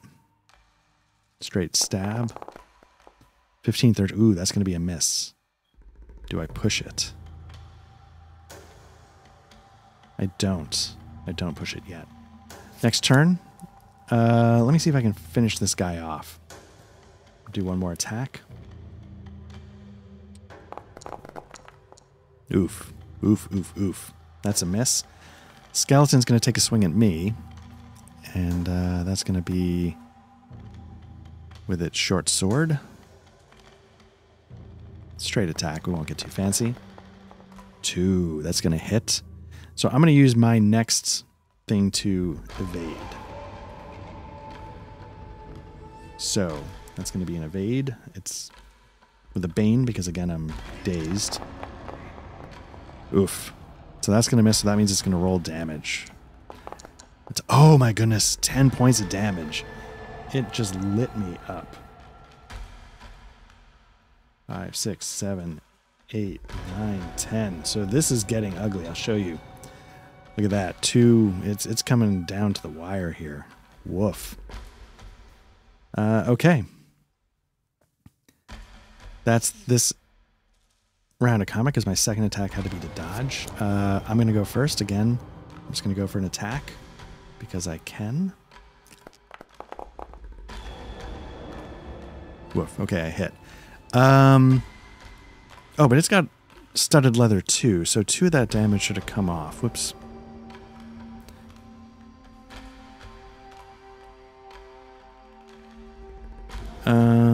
Okay. There's something about, like, armor getting damaged. If, like... And I forget how it works. Let me just see. Inventory, studded leather. Armor rating of 2.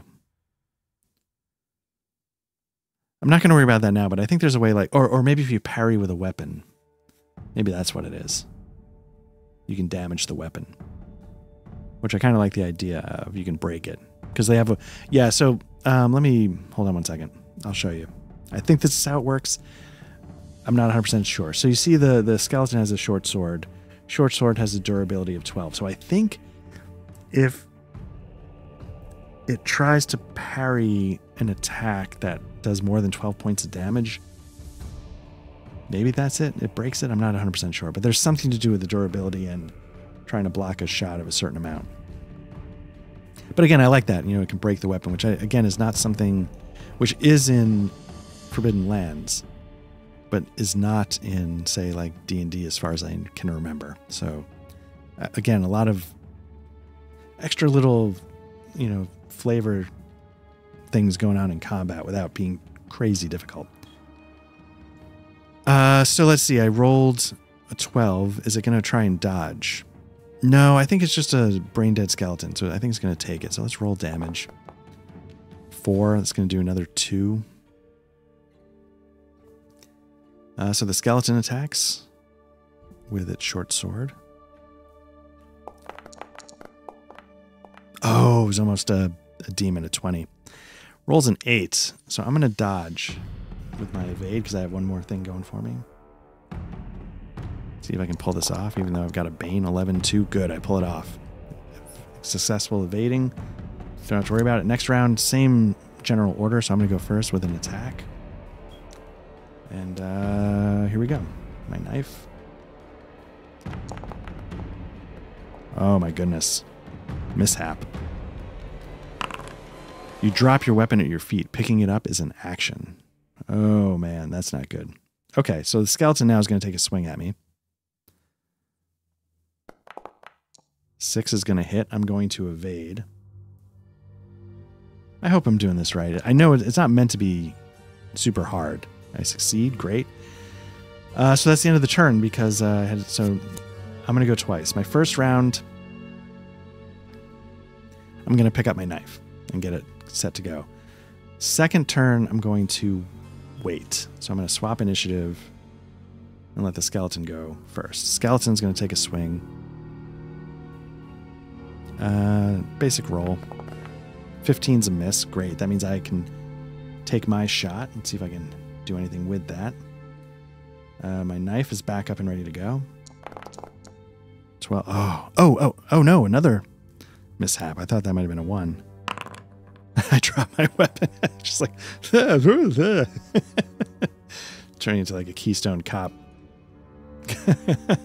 Skeleton's kind of like, dude, what are you doing? Okay. That's the end of that combat round. Let's go next. It's the setup. Okay, so I'm going to do the same thing. I'm going to pick up my knife and see what the skeleton does. Skeleton's going to take a swing with its short sword. Please miss. Oh, okay. I'm going to evade. Please evade. 7, 8. Good. Success. Okay. And that's going to be the end of the combat round because, okay, now I've got my knife back. Let's see if I can actually swing it without humiliating myself. That's a miss. I'm going to push this roll. And I'm going to make it angry.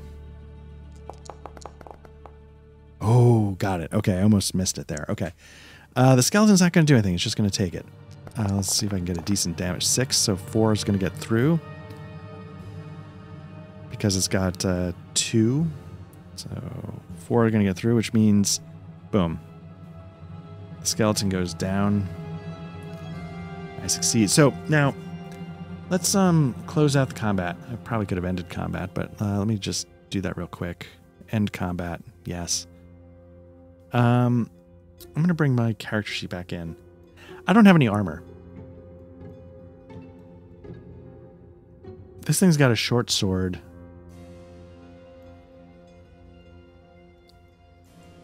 Oh, I can't tell. Is this a strength or an agility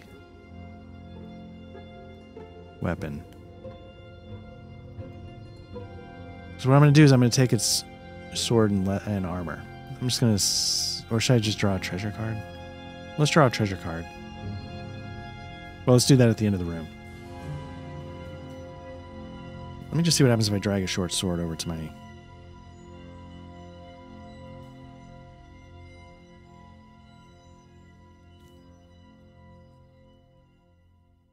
What I'm going to do is I'm going to...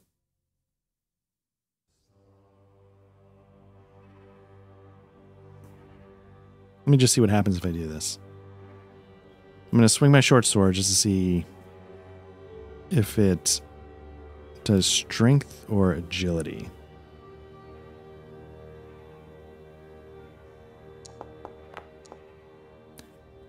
I'm guessing because...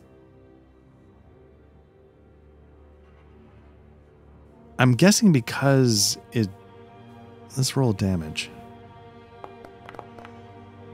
Yeah, it didn't. So that must be a strength weapon because it's not adding my agility damage bonus.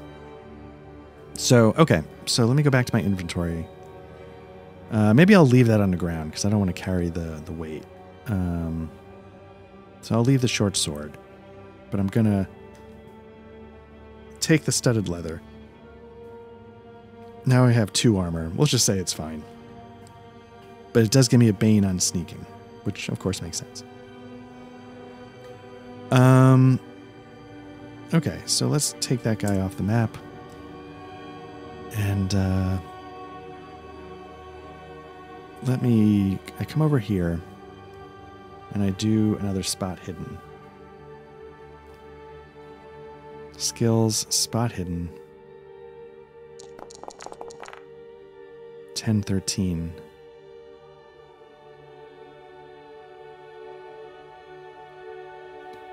Yeah, I don't find anything.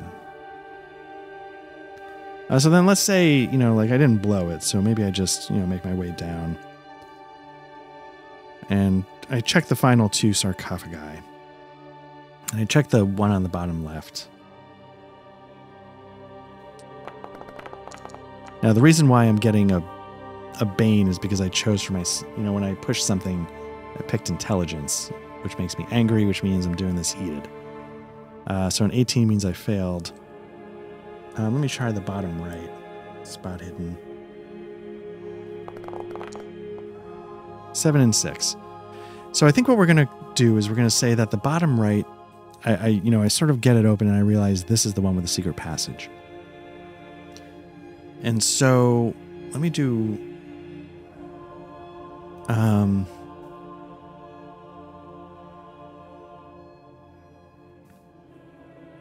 So then, I sit there and I wonder, like, I find this secret passage, and I'm sort of tempted to give the room a good search.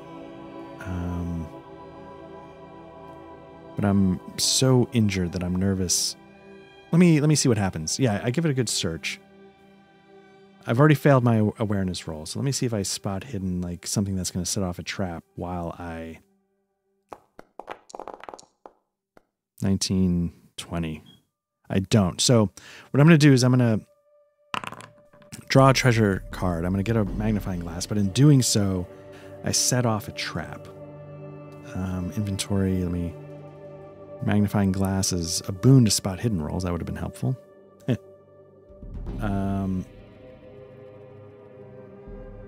Let me just move that over there. Okay. I was just checking my encumbrance. I'm still good. So I set off a trap. And let's just say the room starts to crumble. Like these things, you know, their eyes start to glow red. And as they start to glow red, I realize I've stepped on a pressure plate somewhere in the room. And the room itself starts to crumble to entomb me in with the dead that are entombed here as well. And so what I'm going to do is I'm going to start with an evade. 7 and 11, so that succeeds. And so the way I sort of picture this is, say, like I'd gone out into the middle of the room. I found, say, the magnifying glass somewhere amongst the rubble and the the pillars that have collapsed. Maybe a sarcophagus has been destroyed, or I don't know. Anyway, so as I pick it up and I realize I've set off the trap and the room starts to crumble, I make a mad dash as the room's crumbling around me, and I dive into the sarcophagus and slide down, a brief little, into the hidden passage. And at the base of this little slide is a spiral staircase leading downward. And we'll stop there for now. Figure we're about a little bit less than halfway through the adventure, but I talked way too much in the beginning about all sorts of stuff and character creation. So yeah, let's call it for here. We've got, basically, for all intents and purposes, the first half of the first one done.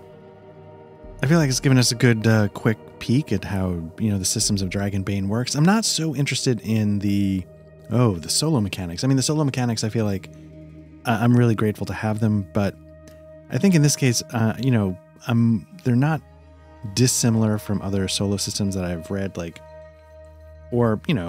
obviously Ironsworn, because it's co-created by the creator of Ironsworn.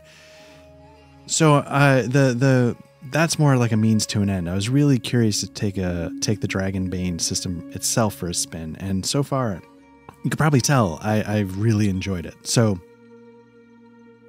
I think I enjoy it more than Forbidden Lands, but maybe I'll talk about that at the end of the adventure. Maybe I'll sort of do a rundown, because otherwise this has been really great, and I wanted to have something in my back pocket to play, and I've got Rune, I've got other solo RPGs, but I wanted to give this a try. I've had it on my shelf for a little while, and I sort of, as I said early on, I sort of overlooked it, thinking, why did I do this? It's just a D20, but it's not. It's really not. So I'm really glad I finally gave this a proper chance. So yeah, that's it for now. Thank you to everybody who checked this out. Hopefully, there was something you could take from it that was enjoyable. This has been Black Lodge Trivia Night. We are an actual play RPG podcast. We also do RPG discussion podcasts.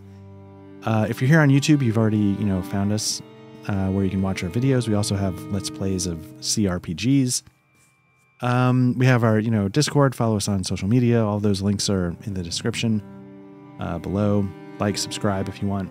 If you prefer audio versions of these actual plays and the RPG discussion podcast, just search for Black Lodge Trivia Night wherever you get your podcasts, and we should show up. And as always, we appreciate everybody who's subscribed or left reviews or checked us out, and hopefully it's been fun for you.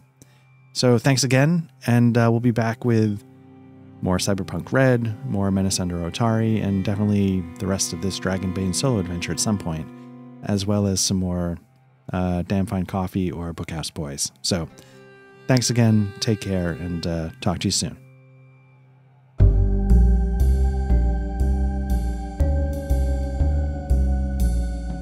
The music during the RPG session in Foundry was provided by the Foundry module Tabletop RPG Music and composed by Ian Fisher. You can find his Patreon at www.patreon.com/tabletop RPG music, all one word.